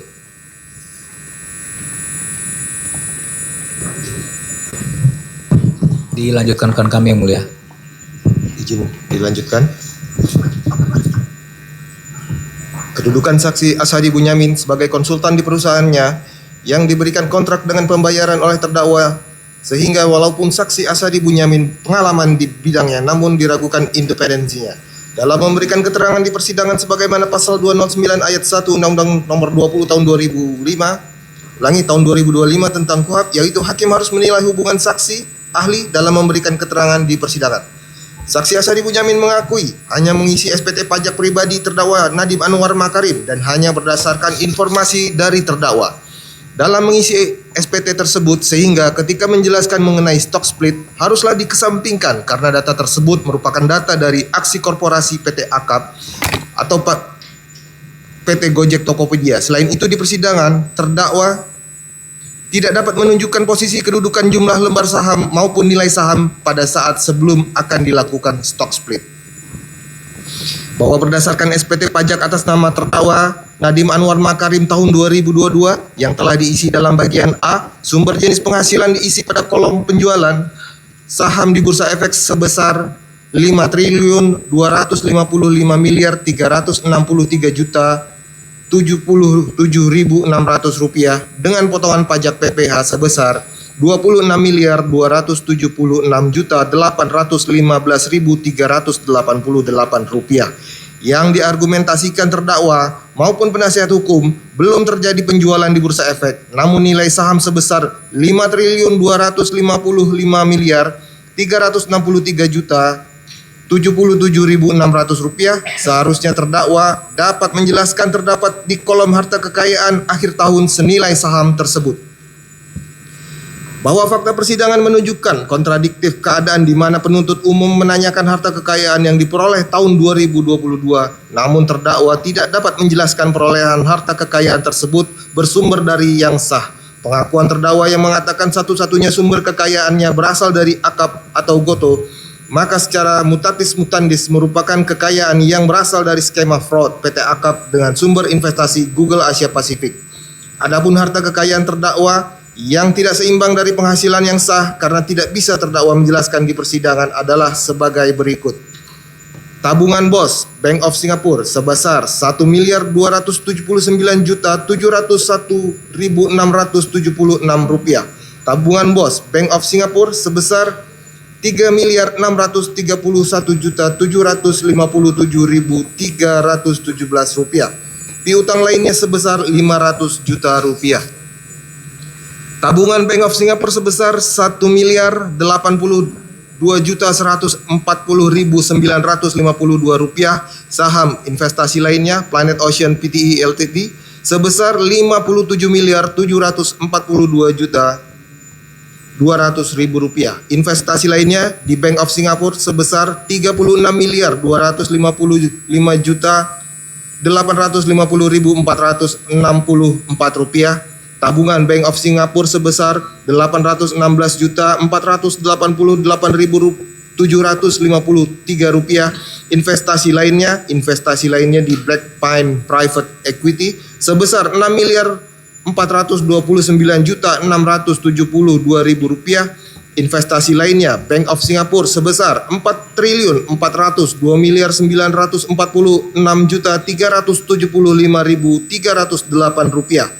Investasi lainnya Bank of Singapore sebesar Rp65.213.314.689. Investasi lainnya sebesar Rp3.901.500.000. Tabungan BCA sebesar Rp3.976.066.517. Investasi lainnya Bank of Singapore sebesar Rp852.416.702.222.8. Investasi lainnya investasi UOB Kai Hian sebesar Rp16.063.273.419. Piutang lainnya Meja Holding Alpha Pte Ltd sebesar Rp85.313.312.120. Bahwa dari LHKPN terdakwa tahun 2022 disebutkan ia memiliki jenis harta kekayaan diantaranya tanah dan bangunan total sebesar 55.328.240.850 rupiah. Surat berharga total sebesar 5.509.217.273.184 rupiah. Kas dan setara kas total sebesar 12.271.730.513 rupiah dan harta lainnya sebesar 3.400.000.000 rupiah. Bahwa perolehan harta kekayaan terdakwa tahun 2022 di atas merupakan harta kekayaan yang tidak seimbang dari penghasilannya sebagai menteri. Yang mana penghasilannya sebagai menteri namun dalam pemeriksaan terdakwa seharusnya mengambil haknya untuk membuktikan harta kekayaan yang tidak seimbang itu bukan dari hasil tindak pidana korupsi dengan cara terdakwa memberikan keterangan yang sebenarnya mengenai berapa penghasilan yang sah berupa gaji maupun pendapatan lainnya yang dapat dipertanggungjawabkan. Akan tetapi terdakwa lebih memilih memberikan keterangan yang tidak ada substansinya untuk menjelaskan harta yang tidak seimbang. Oleh karena harta kekayaan terdakwa tidak seimbang dan terdakwa tidak bisa membuktikannya bukan dari hasil yang sah, maka penuntut umum menilai fakta hukum tersebut merupakan bagian dari keuntungan memperkaya diri terdakwa selaku menteri dalam skema korupsi perkara Aquo. Bahwa berdasarkan pengakuan terdakwa mengatakan bahwa terdakwa tidak ada penghasilan selain berasal dari PT Gojek, berasal dari Gojek, PT Akap, PT Goto, dan PT Gojek Indonesia maupun perusahaan terafiliasi lainnya, dan pengakuan keterangan dari saksi PT Akap Goto mengatakan mereka tidak ada SOP pengelolaan aksi korporasi khususnya pengelolaan keuangan, dan selama berdirinya PT Akap posisi laporan keuangan merugi menjadi kontradiktif saat terdakwa selaku CEO founder PT Akap Goto meningkat kekayaannya, maka dapat dipastikan skema pengelolaan PT Akap, PT Goto, PT Gojek Indonesia maupun perusahaan terafiliasi lain yang merupakan skema untuk menyamarkan atau memperkaya terdakwa yang dalam rezim kejahatan white collar crime. Skema ini juga dipakai dalam rezim tindak pidana pencucian uang, bahwa terdakwa tidak bisa membuktikan penempatan uang sebesar 809.597.125.000 rupiah berasal dari transaksi yang wajar serta peningkatan LHKPN terdakwa tahun 2022 rentang waktu pengadaan Chromebook tahun 2020 menjadi sebesar 4.439.469.637.657.158 rupiah merupakan harta kekayaan yang seimbang dari penghasilan yang sah, maka penuntut umum meyakini unsur memperkaya diri sendiri terdakwa telah dapat dibuktikan. Dilanjutkan. Baik, terima kasih Yang Mulia. Mohon izin melanjutkan. Selanjutnya, penuntut umum akan membuktikan unsur alternatif lainnya, yaitu memperkaya orang lain atau korporasi. Bahwa terkait dengan tidak terungkapnya fakta hukum adanya aliran uang atau memperkaya secara langsung yang dinikmati oleh Ibrahim Arif alias Ibam, akan tetapi berdasarkan SPT tahunan PPh wajib pajak orang pribadi atas nama Ibrahim Arif alias Ibam, tercatat peningkatan sumber penghasilan dari tahun 2020 hanya memiliki sumber penghasilan atau pendapatan dari honor APBN APBD sebesar Rp219.812.500. Lalu di tahun 2021 sebesar Rp16.922.945.800 yang bersumber dari penghasilan kumpulan reksadana berupa penjualan saham di Bursa Efek. Bahwa mengingat tempus pengadaan TIK laptop Chromebook pada program digitalisasi pendidikan di Kemendikbud tahun 2020 sampai dengan 2022, maka diduga peningkatan penghasilan sebesar Rp16.922.945.800 yang bersumber dari penghasilan kumpulan reksadana berupa penjualan saham di Bursa Efek patut diduga merupakan peningkatan harta kekayaan yang dimilikinya yang ada kaitannya dengan hasil kejahatan korupsi program pengadaan digitalisasi TIK laptop Chromebook di Kemendikbud tahun 2020 sampai dengan 2022. Bahwa selama proses persidangan, baik dalam perkara aku maupun perkara Ibrahim Arif alias Ibam, tidak terdapat fakta satupun alat bukti yang dapat membuktikan bahwasanya Ibrahim Arif alias Ibam mendapatkan penghasilan sebesar Rp16.945.800. Alat bukti yang penuntut umum dapat informasi bukan pada saat pembuktian, namun pada saat pledoi di perkara Ibrahim Arif alias Ibam. Itu pun penuntut umum tidak diberikan untuk menguji apakah benar penghasilan sebesar Rp16.922.945.800 berasal dari Bukalapak. Bahwa terdapat fakta hukum perbuatan melawan hukum yang dilakukan Ibrahim Arif alias Ibam bersama-sama dengan Nadiem Anwar Makarim, Mulyasa dan Sri Wahyuni Ningsih dalam berkas perkara penuntutan terpisah mengakibatkan adanya memperkaya orang lain atau korporasi yang menikmatinya. Oleh karena unsur memperkaya diri sendiri atau orang lain atau suatu korporasi bersifat alternatif, maka memperkaya orang lain atau korporasi tersebut telah terpenuhinya unsur memperkaya diri sendiri, orang lain atau korporasi. Bahwa terungkap fakta hukum perbuatan melawan hukum yang memperkaya orang lain atau korporasi, yaitu Ibrahim Arif alias Ibam sebesar Rp16.922.945.800, Mulyasa sebesar $120.000 Singapura dan $150.000 Amerika Serikat, Harnowo Susanto sebesar Rp300 juta, Dani Hamidan Hoir sebesar Rp200 juta dan $30.000 Amerika Serikat, Wadi Sutanto sebesar $7.000 Amerika Serikat, Suartono Arham sebesar $7.000 Amerika Serikat, Wahyu Haryadi sebesar Rp35 juta, Nia Nur Hasana sebesar Rp500 juta, Hamid Muhammad sebesar Rp75 juta, Jumeri sebesar Rp100 juta, Sutanto sebesar Rp50 juta, Muhammad Hasbi sebesar Rp250 juta, Mariana Susi sebesar Rp5.150 juta. Bahwa terdapat fakta hukum dari perbuatan melawan hukum yang dilakukan oleh terdakwa bersama-sama dengan Ibrahim Arif alias Ibam, Mulyasa dan Sri Wahyuni Ningsih telah memperkaya korporasi, yaitu PT Supertone sebesar Rp44.433.438.116,26, PT Asus Teknologi Indonesia sebesar 819.258.280 rupiah, PT Tera Data Indonesia (Acio) sebesar 177.414.888.525 rupiah, 48 sen. PT Lenovo Indonesia sebesar 19.181.940.089 rupiah, 11 sen. PT Sirexido Mandiri Buana sebesar 41.178.450.414 rupiah, 25 sen. PT Hewlett Packard Indonesia sebesar 2.268.183.071 rupiah, 41 sen. PT Gira Inti Jaya sebesar 101.514.645.205 rupiah, 73 sen. PT Evercost Teknologi Indonesia sebesar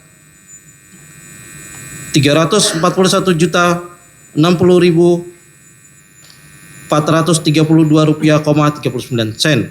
PT Dell Indonesia sebesar 112.084.732.796 rupiah, 22 sen.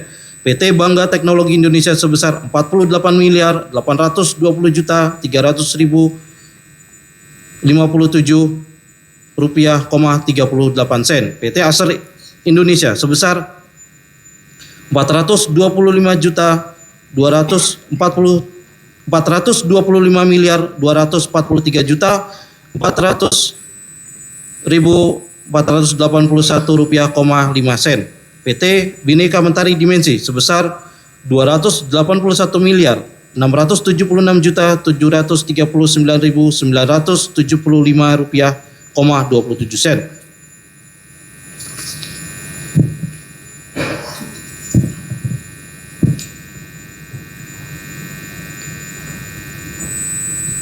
Berdasarkan uraian tersebut di atas, maka unsur memperkaya diri sendiri atau orang lain atau suatu korporasi telah terpenuhi secara sah dan memungkinkan menurut hukum.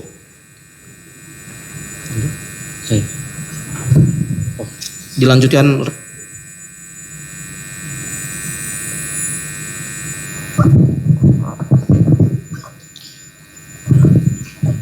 Unsur yang merugikan keuangan negara atau kepentingan negara, jurisprudensi dan doktrin tidak kami bacakan.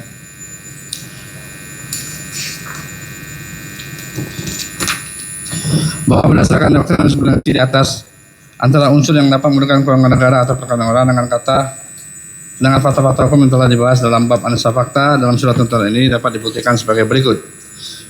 Bahwa dari beberapa fakta hukum telah diuraikan dalam unsur dengan memperkaya diri sendiri, orang lain atau korporasi, setelah telah diuraikan beberapa fakta hukum dari unsur secara melawan hukum secara mutas-mutanis bagian dari fakta hukum yang telah diuraikan dalam unsur yang merugikan keuangan negara atau perkara negara. Ada terdapat 70 fakta hukum yang mulia dan penasihat hukum kami anggap telah dibacakan dimasuk dalam di surat tuntutan ini. Lalu kami masuk langsung ke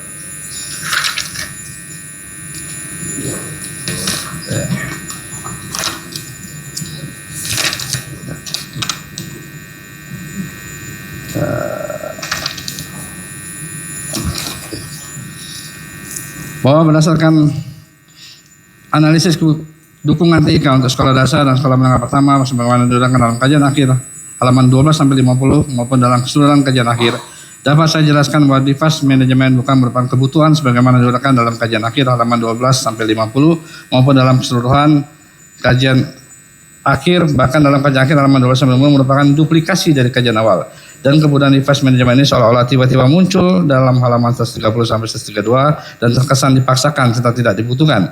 Sampai sejauh ini saya tahu uang negara yang dikeluarkan untuk pemulihan CDM tidak memiliki nilai manfaat karena fungsi-fungsi dicairkan CDM tidak diperlukan. Hal ini berdasarkan pada tidak adanya analisis dan justifikasi pada kajian awal maupun kajian akhir pengadaan CDM ini justru mengakibatkan pembatasan pilihan penyedia barang karena adanya prinsipal yang memiliki akses penjualan CDM saja yang bisa turut serta mengikuti pengadaan. Dengan demikian prinsipal yang dapat mengikuti pengadaan menjadi terbatas sehingga harga produk menjadi lebih mahal dan membebani keuangan negara. Profesor Mujiono melakukan observasi langsung ke Pusdatin Kemendikbud didampingi penyidik dan bertemu dengan 3 staf operator pengelola Pusdatin yang selanjutnya menggunakan metode untuk mengecek menganalisa penguatan STM di letak produk tahun 2020-2022. Ternyata belum sama sekali dimanfaatkan. Profesor Munjono juga menyampaikan pengataan laptop Chromebook ini tidak sesuai dengan identifikasi kebutuhan. Setidaknya ada proses proyek teknologi yang tidak ditemukan parameternya sehingga adanya purna jual dan infrastruktur seperti internet. Hal ini sesuai dengan keterangan saksi Asep Jakir, Didin Syahabudin dan Lukman dari Dinas Pendidikan Provinsi Banten yang mengatakan laptop Chromebook dengan STM tidak bisa dipakai terutama untuk proses belajar mengajar, tidak ada tempat servis atau purna jualnya. Selain sesuai dengan bukti elektronik yang dihadirkan penuntut umum berupa video dari seluruh dinas kabupaten kota se-Indonesia yang mengatakan pengadaan TIK Chromebook dan CDM bermasalah atau tidak bermanfaat untuk proses belajar mengajar khususnya daerah yang tidak atau kurang jaringan internet. Bahwa argumentasi terdakwa atau penasihat hukum yang mengatakan program edukasi pendidikan pada Kementerian Pendidikan tahun 2019 sampai dengan 2022 mengenai pengadaan TIK Chromebook tidak memiliki kemahalan harga dikarenakan sudah dilakukan audit oleh BPK PRI nomor PE 04 tanggal 20 Februari 2004 perihal hasil audit program bantuan TIK pada Ditjen Dikdas dan Dikmen Kementerian Pendidikan tahun anggaran 2001-2002 tanggal 20 Februari 2004 haruslah ditolak argumentasi tersebut karena berdasarkan dari dokumen audit tersebut ternyata ruang lingkupnya adalah program TIK pada jenjang sekolah dasar, sekolah menengah pertama dan sekolah luar biasa bersumber dari DIPA APBN pada Kemen tersebut tidak pada saat kondisi COVID tetapi baru pada saat dilaksanakan audit pada tahun 2024. Audit tersebut bukanlah audit tujuan tertentu, jenis audit investigasi yang dimintakan oleh penyidik tim Jampisus Kejaksaan BRI, tetapi merupakan audit kinerja sehingga memiliki karakteristik yang sangat berbeda. Artinya audit investigatif lebih spesies atau khusus atau detail mengumpulkan, menganalisis dan menyimpulkan semua bukti terkait program bantuan TIK pada jenjang sekolah dasar, sekolah menengah pertama dan sekolah luar biasa bersumber dari DIPA APBN pada Kemendikbudristek tahun anggaran 2020-2022 yang bertujuan melihat penyimpangan pengadaan dan kemahalan atau markup serta pemotongan yang nilai sejak dilaksanakan pengadaan tersebut berdasarkan data yang dapat dipertanggungjawabkan menurut peraturan perundang-undangan. Bahwa bantahan dari terdakwa atau penasihat hukumnya yang mengatakan tidak ada kemahalan harga berdasarkan keterangan saksi anggota tim teknis yang menyatakan hasil survei pasar tanggal 3 sampai dengan 5 Mei rata-rata harga laptop sebesar 6 juta rupiah dan keterangan saksi pihak prinsipal menerangkan harga laptop Chromebook mereka jual rugi hasil tertolak karena keterangan saksi menyatakan harga pasar tersebut harga sesuai pasar e-katalog saja tidak didukung dengan alat bukti dokumen surat memperkuat pembuktian terkait dengan referensi pembentukan harga. Hal ini diperkuat dengan keterangan ahli BPK PRI Dedi Nurmawan Susilo mengatakan tidak bisa digunakan atau dapat dipertanggungjawabkan harga pasar yang harga sesuai harga pasar saja dan tidak didukung dengan alat bukti dokumen surat yang memperkuat pembuktian tersebut dengan referensi pembentukan harga. Bahwa argumentasi pembelaan dari terdakwa melalui pesan hukumnya menghadirkan ahli auditor mantan ketua BPKRI yaitu Dr. Agung Firman Sampurna yang mengatakan hasil LHBPKP perhitungan kerugian negara dalam perkara aku tidak sah dengan argumentasi. Pertama, BPKP tidak berwenang melakukan audit penghitungan kerugian negara dan hanya BPK yang berwenang. Yang kedua, proses audit dalam LHBPKP perkara aku tidak sesuai dengan karena tidak adanya tahapan seperti PIA pemeriksaan informasi awal di tahap penyelidikan.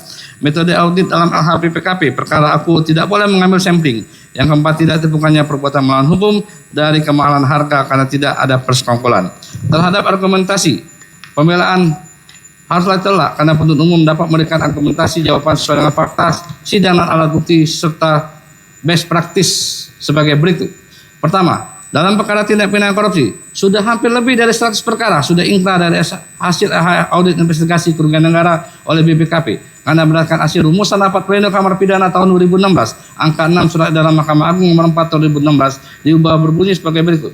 Instansi yang berwenang menyatakan ada tidaknya kerugian keuangan negara ada badan pemeriksa keuangan yang memiliki wewenang konstitusional sedangkan instansi lainnya seperti BPKP, Inspektorat, Satuan Kerja Perangkat Daerah, Akuntan Publik sertifikasi tetap berwenang melakukan pemeriksaan dan mengaudit pengelolaan keuangan negara yang hasilnya dapat dijadikan dasar untuk menekan atau tidaknya kerugian keuangan negara. Hakim berdasarkan fakta persidangan dapat juga menilai adanya kerugian dan berdasarnya kerugian keuangan negara. Yang kedua, dalam BPKP juga terdapat prosedur audit yang dinamakan PIA pemeriksaan yang seapal untuk dapat atau tidaknya dilakukan audit.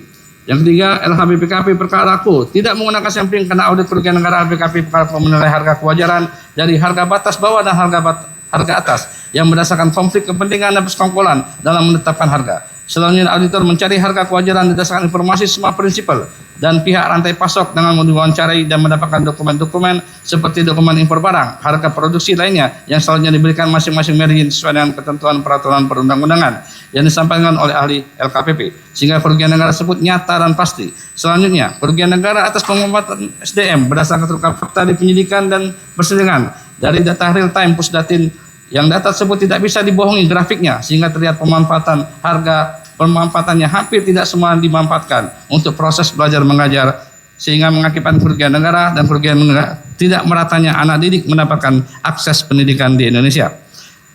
Bukan kapasitas ahli mantan auditor ketua BPK yaitu Dr. Agung Firmansyah Sampurna yang bukan mengaudit perkara aku mengatakan tidak ditemunya perbuatan melawan hukum dari kemahalan harga karena tidak ada persekongkolan, karena itu domain penyidik atau aparat penegak hukum. Selanjutnya ahli auditor mantan ketua BPK RI yaitu Dr. Agung Firmansyah Sampurna dalam perkara aku memberikan keterangan yang sangat tidak independen dan tidak objektif. Sebagai ahli, Dr. Agung Firmansyah Sampurna lebih sering menjelaskan bukan kapasitas sebagai ahli autor, sehingga hal tersebut seperti bukan kapasitas mantan ketua BPK RI yang sering berkolaborasi dalam penanganan perkara tindak pidana korupsi.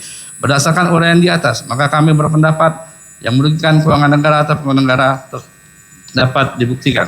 Selanjutnya unsur pasal 20 huruf C sebagai yang melakukan atau serta melakukan perbuatan. Doktrin jurisprudensi tidak kami bacakan. Bahwa rangkaian fakta-fakta hukum yang telah dibuktikan di persidangan dan pembuktian unsur-unsur pasal sebagaimana yang telah diuraikan sebagaimana unsur melawan hukum, maka dapat disimpulkan kehendak atau offset berupa perbuatan melawan hukum yang dilakukan oleh terdakwa Nadiem Anwar Makarim bersama dengan Ibrahim Arif, Iba Mulyasa dan Sri Wahyuningsi dalam program edukasi pendidikan pada Kementerian Pendidikan, Kebudayaan, Riset dan Teknologi tahun 2019, tahun 2000 sampai dengan 2022 yang bertentangan dengan peraturan perundang-undangan sebagai pelaku turut serta melakukan perbuatan pidana, yaitu pertama, bahwa terdakwa bersama-sama dengan Ibrahim Arif alias Iba Mulyasa dan Sri Wahyuningsi dan Yuristan melaksanakan pengadaan sarana pembelajaran berbasis teknologi informasi dan komunikasi berupa laptop Chromebook dan CDM tidak sesuai perencanaan pengadaan dan prinsip-prinsip pengadaan. Bahwa terdakwa melalui Ibrahim Arif alias Ibam, Sri dan Yuristan membuat review kajian analisa kebutuhan peralatan dan teknologi informasi dan komunikasi TIK pada program edukasi pendidikan yang mengarah pada laptop Chromebook yang menggunakan Chrome OS dan CDM tidak berdasarkan identifikasi kebutuhan pendidikan dasar dan menengah Indonesia sehingga mengalami kegagalan khususnya daerah 3T terluar, tertinggal dan terdepan. Bahwa terdakwa bersama-sama dengan Ibrahim Alias Ibam, Mulyasa, Sri Wahyuningsi dan Yuristan menyusun harga satuan alokasi anggaran tahun 2020 tanpa dilengkapi survei dengan data dukung yang dapat dipertanggungjawabkan dalam penganggaran pengadaan laptop Chromebook yang menggunakan sistem operasi Chrome dan Chrome Device Management yang menjadi acuan dalam penyusunan harga satuan alokasi anggaran pada tahun 2001 dan tahun 2022. Bahwa terdakwa bersama-sama Mulyasa, Sri dan Yuristan melakukan pengadaan Chromebook pada Kemendikbud melalui e-katalog maupun aplikasi sistem informasi pengadaan sekolah atau SIPLA tahun 2020, 2001, 2022 tanpa melakukan evaluasi harga melaksanakan pengadaan laptop Chromebook dan tidak didukung dengan referensi harga. Bahwa dari uraian yang telah diurutkan, unsur perbuatan melawan hukum maupun unsur memperkaya diri sendiri, orang lain atau korporasi terdapat kausalitas keadaan-keadaan atau fakta-fakta yang mencirikan terdakwa Makarim selaku sebagai pelaku utama. Walaupun istilah pelaku utama tidak secara eksplisit diatur dalam KUHP pidana maupun KUHP, hanya mengenal kategori pelaku seperti pelaku langsung plagiar, orang yang menyuruh melakukan down plagiar, terus serta media plagiar dan pembantu media plicit tanpa membedakan utama atau bukan utama. Namun istilah itu muncul dalam konteks justice collaborator atau saksi pelaku, di mana seorang hanya dapat memperoleh perlakuan khusus atau penghargaan negara jika bukan pelaku utama.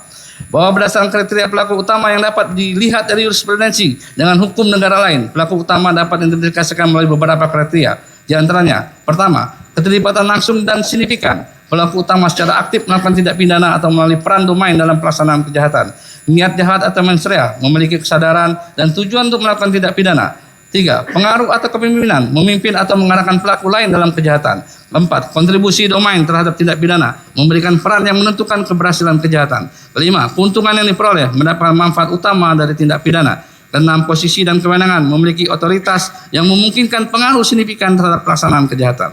Bahwa berdasarkan fakta hukum yang terungkap di persidangan, perbuatan terdakwa bersama-sama dengan Ibrahim Arif, Mulyasa dan Sri dan Yuristan DPU merupakan masing-masing orang yang turut serta melakukan tindak pidana dilihat sebagai satu kesatuan dalam perkara aku sebagaimana diuraikan dalam bab analisa fakta perbuatan terdakwa masuk dalam kriteria sebagai pelaku utama tindak pidana korupsi pada program edukasi pendidikan pengadaan TIK Chromebook tahun 2020 sampai dengan tahun 2022 dengan fakta hukum ada keadaan yang dapat disimpulkan sesuai dengan kriteria pelaku utama, yaitu pertama, Terdakwa memiliki peran yang sangat domain atau penting karena atas arahannya untuk menjadikan sistem operasi Chrome OS sebagai single platform system didasarkan bukan dari integrasi kebutuhan, namun didasarkan konflik kepentingan atau kepentingan bisnis di perusahaan PT Akap atau GoTo dengan Google Asia Pasifik. Terdakwa tidak melibatkan organ-organ resmi di Kemendikbud atau Kemendikbudristek seperti Dirjen Guru dan Tenaga Pendidik, Dirjen Podasmen, serta para direktur SD, SMP, SMA, PAUD atau TK, sehingga arah tujuan visi misi Presiden dalam RPJMN 2020-2024 tidak tercapai. Terdakwa Nadiem Anwar Makarim memiliki niat jahat atau mensehat sejak sebelum menjabat sebagai Menteri Pendidikan dan Kebudayaan dengan merencanakan dan mengimplementasikan menggantikan peran Podasmen dengan orang-orang luar. Bahkan terdakwa tidak mau mempertimbangkan usul tim teknis yang menggunakan sistem operasi Chrome OS pernah mengalami kegagalan saat pengadaan di Pustekam Kemendikbud tahun 2018. Bahkan terdakwa mengganti Direktur SD dan SMP yaitu Hamid dan Popi Dewi Puspitawati karena tidak mengusulkan dalam kajian teknis awal sistem operasi Chrome. Selain itu, terdakwa berusaha menyamarkan perannya dengan memberikan perintah dalam Zoom meeting yang tidak lazim, yaitu Zoom meeting yang tidak boleh direkam, dibuka videonya dan tidak boleh membantah. Tentu ini melanggar prinsip azas umum pemerintahan yang baik. Terdakwa sangat memiliki pengaruh atau kepemimpinan, pemimpin atau mengarahkan pelaku lain dalam kejahatan seperti mengarahkan Ibrahim Arif dan mengatakan you must trust the giant, mengarahkan Yuristan dan Fiona Handayani dengan memberikan kekuasaan yang sangat luas sebagai staf khusus menteri, serta mengatakan pada jajaran bawahan terdakwa seperti Dirjen Podasmen, Eselon 1 dan Eselon 2 lainnya bahwasanya apa kata-kata Yuristan dan Fiona adalah kata-kata saya, sehingga membuat takut dan tidak sehat dalam birokrasi di Kemendikbud di zaman terdakwa Nadiem Anwar Makarim. Terdakwa memiliki kontribusi domain terhadap tindak pidana, memberikan peran yang menentukan keberhasilan kejahatan. Sebagai contoh, pemilihan sistem operasi Chrome OS dalam pengadaan integrasi pendidikan tahun 2020-2022 merupakan hasil pemufakatan jahat atau persekongkolan yang didasarkan konflik kepentingan. Terdakwa selaku menteri sekaligus CEO founder PT Akap dengan Google Asia Pasifik PT Ltd sebagai investor sekaligus pemilik Chrome OS. Terdakwa mendapatkan keuntungan yang diperoleh atau mendapatkan manfaat utama dari tindak pidana korupsi pengadaan digitalisasi pendidikan tahun 2020-2022 dengan dibuktikan adanya aliran uang ke perusahaan PT Gojek Indonesia sebesar Rp809.557.125.000 dan peningkatan harta kekayaan yang tidak seimbang tahun 2022 sebesar Rp4.879.603.758. Terdakwa memiliki posisi dan kewenangan serta otoritas yang memungkinkan pengaruh signifikan terhadap pelaksanaan kejahatan karena kewenangannya dalam membuat petunjuk teknis yang akan dilaksanakan dalam pengadaan hasil pendidikan tahun 2020-2022 baik itu dana APBN, satuan pendidikan maupun Transperdak. Bahwa pelaku lain seperti Ibrahim, Mulyasa dan Sri sebagai pelaku tersebut walaupun peranan masing-masing berbeda dan tidak sama derajatnya dalam rangkaian peristiwa proyek pengadaan digitalisasi pendidikan TIK Chromebook tahun 2020-2022 namun tetap dihukum sebagai pelaku atau leader. Hal tersebut diuraikan dalam analisa perkara berkas perkara penuntutan berbeda atau masing-masing. Dengan demikian, unsur penyertaan menurut pasal 20 huruf C Undang-Undang Nomor 1 tahun 2003 tentang KUHP telah terpenuhi dapat dibuktikan. Selanjutnya pasal 18 tentang uang pengganti, pidana tambahan. Doktrin dan jurisprudensi tidak perlu kami bicarakan. Dilanjutkan nama rekan saya mulai.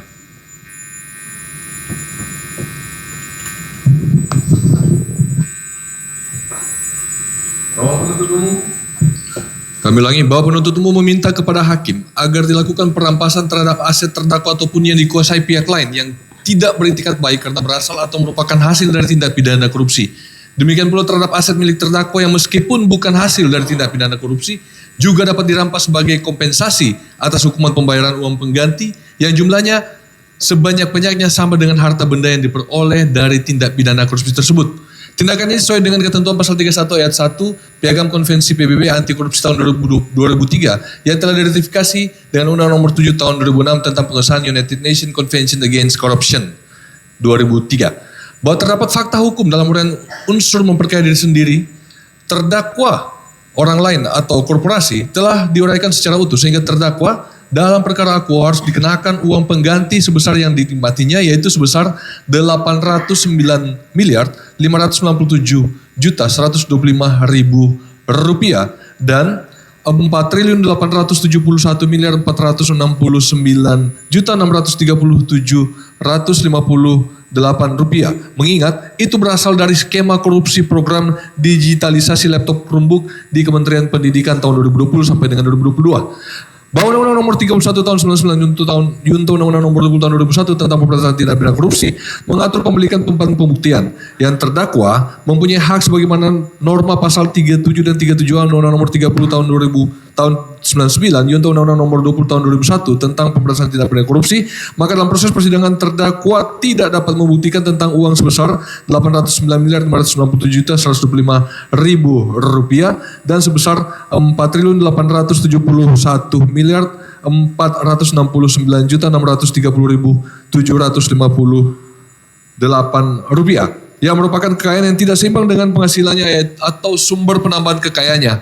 Maka keterangan tersebut dapat digunakan untuk memperkuat alat bukti yang sudah ada bahwa terdakwa telah melakukan tindak pidana korupsi sehingga seyogyanya terdakwa dikenakan uang pengganti sebesar 809.597.125.000 rupiah dan sebesar 4.869.469.603.758 rupiah.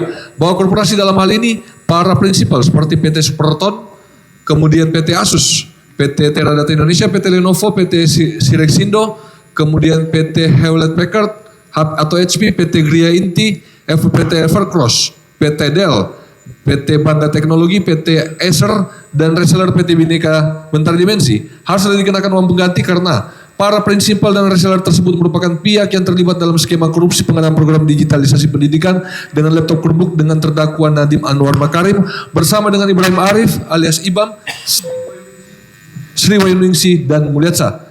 Para prinsipal dan reseller tersebut menaikkan harga laptop Chromebook karena sudah ada persekongkolan dalam hal pengadaan laptop Chromebook dengan menggunakan sistem operasi Chrome OS dan CDN sehingga tidak ada kompetisi dan persaingan usaha yang sehat yang mengakibatkan harga yang tinggi atau tidak wajar. Para prinsipal dan reseller tidak memiliki tekad baik dalam hal proses usaha yang sehat karena harga yang dibentuk dengan metode suggestive retail price untuk pengadaan TIK di Kemendikbud tahun 2021 menghasilkan keuntungan yang tidak sah melebihi kewajaran menurut peraturan perundang-undangan. Para prinsipal dan reseller tidak memiliki itikat baik pada saat konsolidasi harga dengan LKPP untuk pengadaan TIK di Kemendikbud tahun 2020 karena tidak menunjukkan informasi struktur pembentukan harga dan atau data dukung harga yang dijual ke rantai pasok pelaksanaan pekerjaan.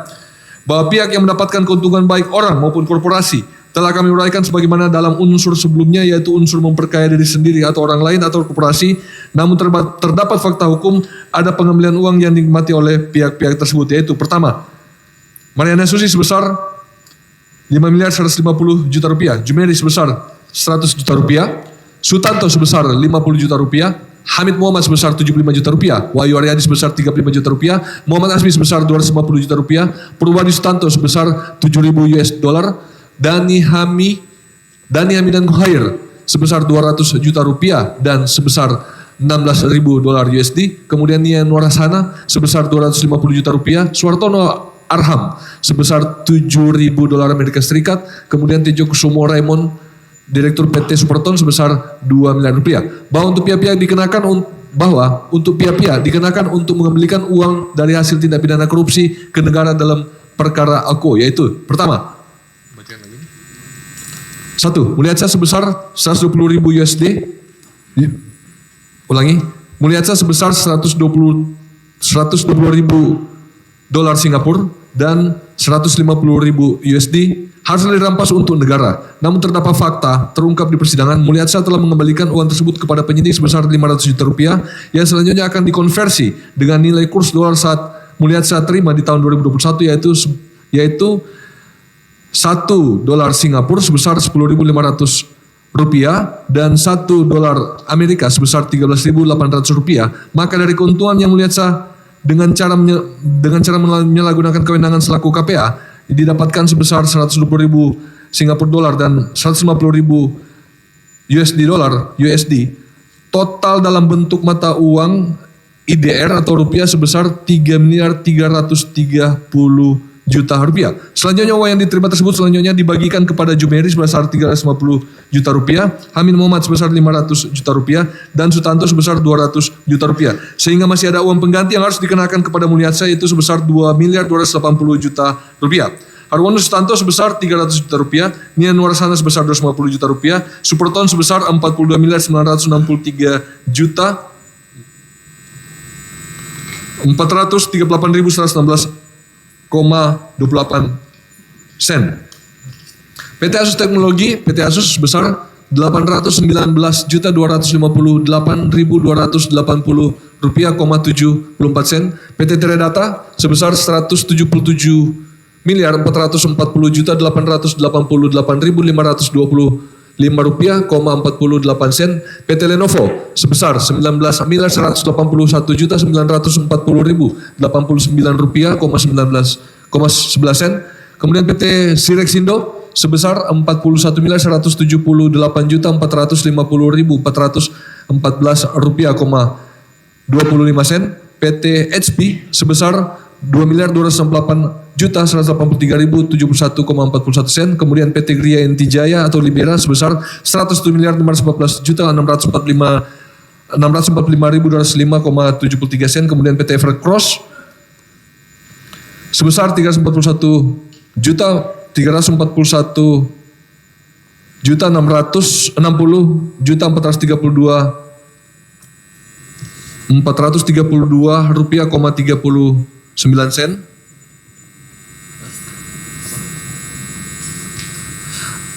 Selanjutnya tidak akan kami bacakan lagi karena sudah ada di unsur memperkaya. Berdasarkan rumusan pengertian unsur dan uraian fakta hukum tersebut di atas, maka unsur pasal 18 ayat 1 Undang-Undang RI nomor 31 tahun 1999 yaitu Undang-Undang RI nomor 20 tahun 2021 telah terpenuhi dan terbukti secara sah dan meyakinkan menurut hukum.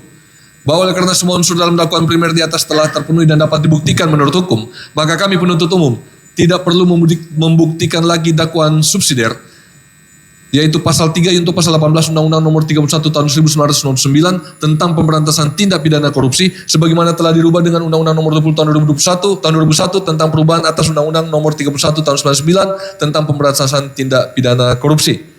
Analisa barang bukti dan bukti elektronik. Bahwa pada saat proses persidangan perkara AKO berlangsung terdapat pemberlakuan Undang-Undang nomor 20 tahun 2025 tentang Kitab Undang-Undang Hukum Acara Pidana yang di dalamnya memuat ketentuan pasal 361 huruf D yang menyatakan dalam hal perkara tindak pidana yang sudah dilimpahkan ke pengadilan tetapi proses pemeriksaan terdakwa belum dimulai, perkara diperiksa, diadili dan diputus berdasarkan ketentuan dalam undang-undang ini. Dan pasal 362 yang menyatakan pada saat undang-undang ini mulai berlaku, Undang-Undang nomor 8 tahun 81 tentang hukum acara pidana, Lembaran Negara Republik Indonesia tahun 81 nomor 76, tambahan Lembaran Negara Indonesia Republik Indonesia nomor 302 dicabut dan dinyatakan tidak berlaku. Izin ya, yang penasihat hukum terkait dengan analisa barang bukti dan bukti elektronik tidak kami bacakan. Kami langsung pada kesimpulan. Bahwa berdasarkan uraian analisa fakta dan analisa yuridis di atas,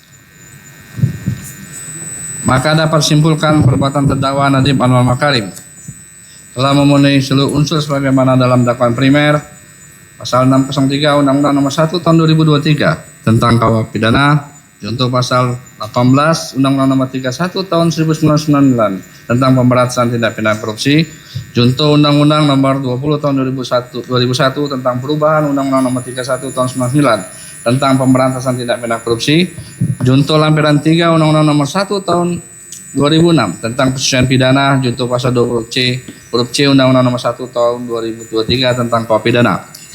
Bahwa dari fakta yang terungkap di persidangan yang diperoleh dari keterangan saksi, keterangan ahli, surat keterangan terdakwa, barang bukti dan bukti elektronik dan segala sesuatu yang dapat digunakan untuk kepentingan pembuktian pada pemeriksaan sidang pengadilan sepanjang diperoleh secara tidak melawan hukum dari kepadanya telah terbukti bahwa terdakwa adalah orang mampu bertanggung jawab, artinya sehat jiwanya, terdakwa melakukan perbuatannya dengan penuh kesadaran terhadap kehendaknya serta mengetahui akibat-akibat yang timbul dari perbuatannya. Tidak ada alasan pemaaf maupun alasan pembenar bagi perbuatan atau diri terdakwa. Dengan demikian, kepada terdakwa dibebani pertanggungjawab pidana atas perbuatan pidana yang dilakukannya. Dengan kata lain, terdakwa dapat dijatuhi pidana karena kesalahannya.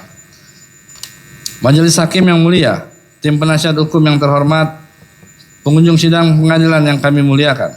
Sebelum kami sampaikan pada tuntutan pidana atas diri terdakwa, perkenalan kami bukan hal-hal yang kami jadikan pertimbangan mengajukan tuntutan pidana, yaitu hal-hal yang memberatkan. 1.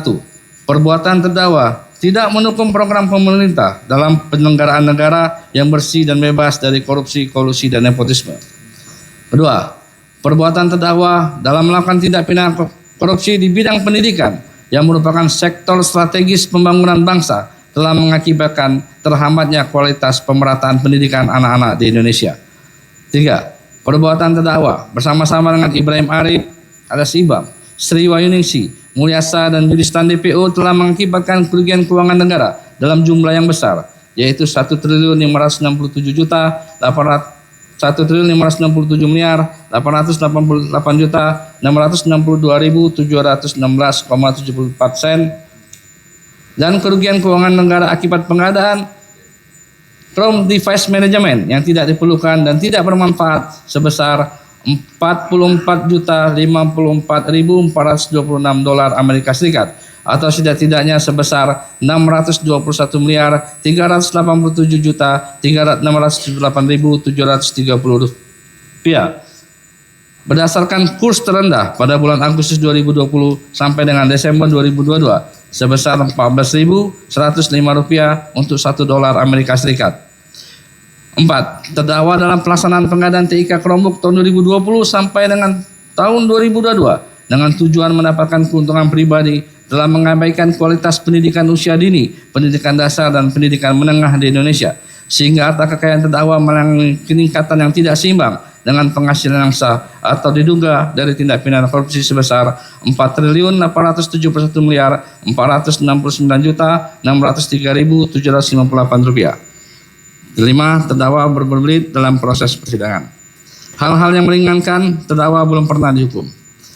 Berdasarkan uraian dimaksud, kami selaku jaksa penuntut umum dalam perkara ini dengan memperhatikan ketentuan undang-undang yang bersangkutan menuntut supaya Majelis Hakim Pengadilan Tindak Pidana Korupsi pada Pengadilan Negeri Jakarta Pusat yang memeriksa dan mengadili perkara tindak pidana korupsi atas nama terdakwa Nadiem Anwar Makarim memutuskan: 1.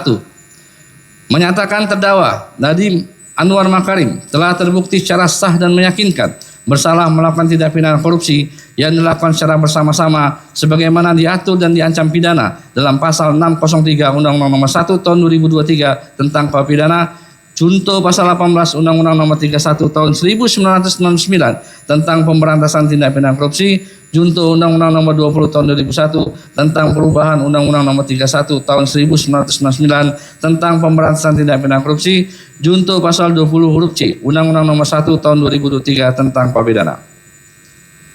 2. Menjatuhkan pidana terhadap terdakwa Nadiem Anwar Makarim oleh karena itu dengan pidana penjara selama 18 tahun dikurangi selama terdakwa berada dalam tahanan sementara dengan perintah terdakwa segera ditahan di rumah tahanan negara. 3. Menjatuhkan pidana terhadap terdakwa Nadiem Anwar Makarim sejumlah Rp1 miliar yang wajib dibayar dalam jangka waktu 1 bulan setelah putusan pengadilan berkekuatan hukum tetap, dengan ketentuan apabila denda tidak dibayar dalam jangka waktu 1 bulan setelah putusan berkekuatan hukum tetap, maka kekayaan atau pendapatan terdakwa dapat disita dan dilelang oleh jaksa untuk melunasi pidana denda yang tidak dibayar tersebut. Apabila penyitaan dan pelelangan kekayaan atau pendapat terdakwa tidak cukup atau tidak dimungkinkan untuk dilaksanakan, maka diganti dengan pidana penjara selama 190 hari. 4. Menjatuhkan pidana tambahan kepada terdakwa Nadiem Anwar Makarim untuk membayar uang pengganti sebesar Rp809.596.125.000 dan Rp4.479.603.758 yang merupakan harta kekayaan terdakwa yang tidak seimbang dengan penghasilan yang sah atau diduga dari tindak pidana korupsi, dengan ketentuan jika terdakwa tidak membayar uang pengganti dalam waktu 1 bulan setelah putusan memperlakukan hukum tetap, maka harta benda terdakwa dapat disita oleh jaksa dan dilelang untuk menutupi uang pengganti tersebut. Dalam hal terdakwa tidak mempunyai harta benda yang mencukupi untuk membayar uang pengganti, maka diganti dengan pidana penjara selama 9 tahun. Menyatakan barang bukti sebagaimana terlampir dalam surat tuntutan ini, termasuk status barang bukti, tidak kami bacakan, dianggap dibacakan. Lalu membebankan kepada terdakwa untuk membayar biaya perkara sebesar Rp10.000. Majelis Hakim yang mulia, tim penasihat hukum, serta pengunjung sidang yang kami hormati, demikian tuntutan pidana ini kami bacakan dan kami serahkan dalam sidang hari ini, Rabu tanggal 13 Mei 2026. Semoga Tuhan Yang Maha Esa memberikan kekuatan batin dan ketuhanan iman kepada Majelis Hakim Pengadilan Tindak Pidana Korupsi pada Pengadilan Negeri Jakarta Pusat dalam memutus perkara ini. Hormat kami penuntut umum. Tanda tangani. Terima kasih Yang Mulia.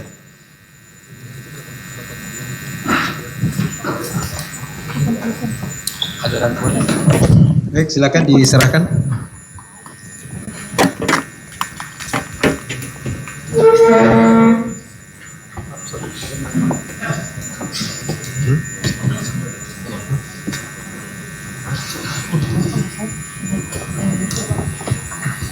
Untuk soft copy-nya nanti diserahkan melalui PP ya. Terdakwa ya, demikian atas pembacaan tuntutan dari penuntut umum. Untuk selanjutnya kesempatan saudara ataupun advokat saudara untuk mengajukan pembelaan ya. Untuk pembelaan dari advokat bisa kapan mau dibacakan? Terima kasih Yang Mulia. Mohon izin apakah diizinkan untuk berdiskusi dengan terdakwa? Oh ya, silakan. Penyusunan pembelaan. Untuk pembelaan bisa terdakwa sendiri atau bersama-sama dengan advokat.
Gimana, advokat? Terima kasih Yang Mulia. Jadi untuk menyampaikan nota pembelaan, nanti masing-masing ada nota pembelaan dari terdakwa dan nota pembelaan dari advokat. Itu sesuai dengan arahan Majelis Yang Mulia kemarin adalah tanggal 2 Juni. 2 Juni ya? Iya, sesuai dengan arahan Yang Mulia kemarin. Oke ya, jadi kurang lebih 3 minggu ya. Baik, sebagaimana disampaikan oleh pihak kedokteran untuk masa penyembuhan ya setelah tindakan itu kurang lebih 3 sampai 6 minggu. Betul Yang Mulia. Oke ya. Jadi majelis berharap semoga waktu ini bisa lebih optimal terdakwa gunakan untuk penyembuhan ya. Baik. Baik ya. Baik, jadi selain advokat terdakwa juga akan mengajukan ya. Iya Yang Mulia. Terima kasih. Baik, demikian dari terdakwa ada yang mau disampaikan? Cukup ya? Baik. Penuntut umum? Cukup. Baik, untuk selanjutnya memberikan kesempatan kepada terdakwa maupun advokat menyusun pembelaannya. Kita tunda perkara ini di hari Selasa tanggal 2 Juni 2026 ya. Sidang selesai dan nyatakan ditutup.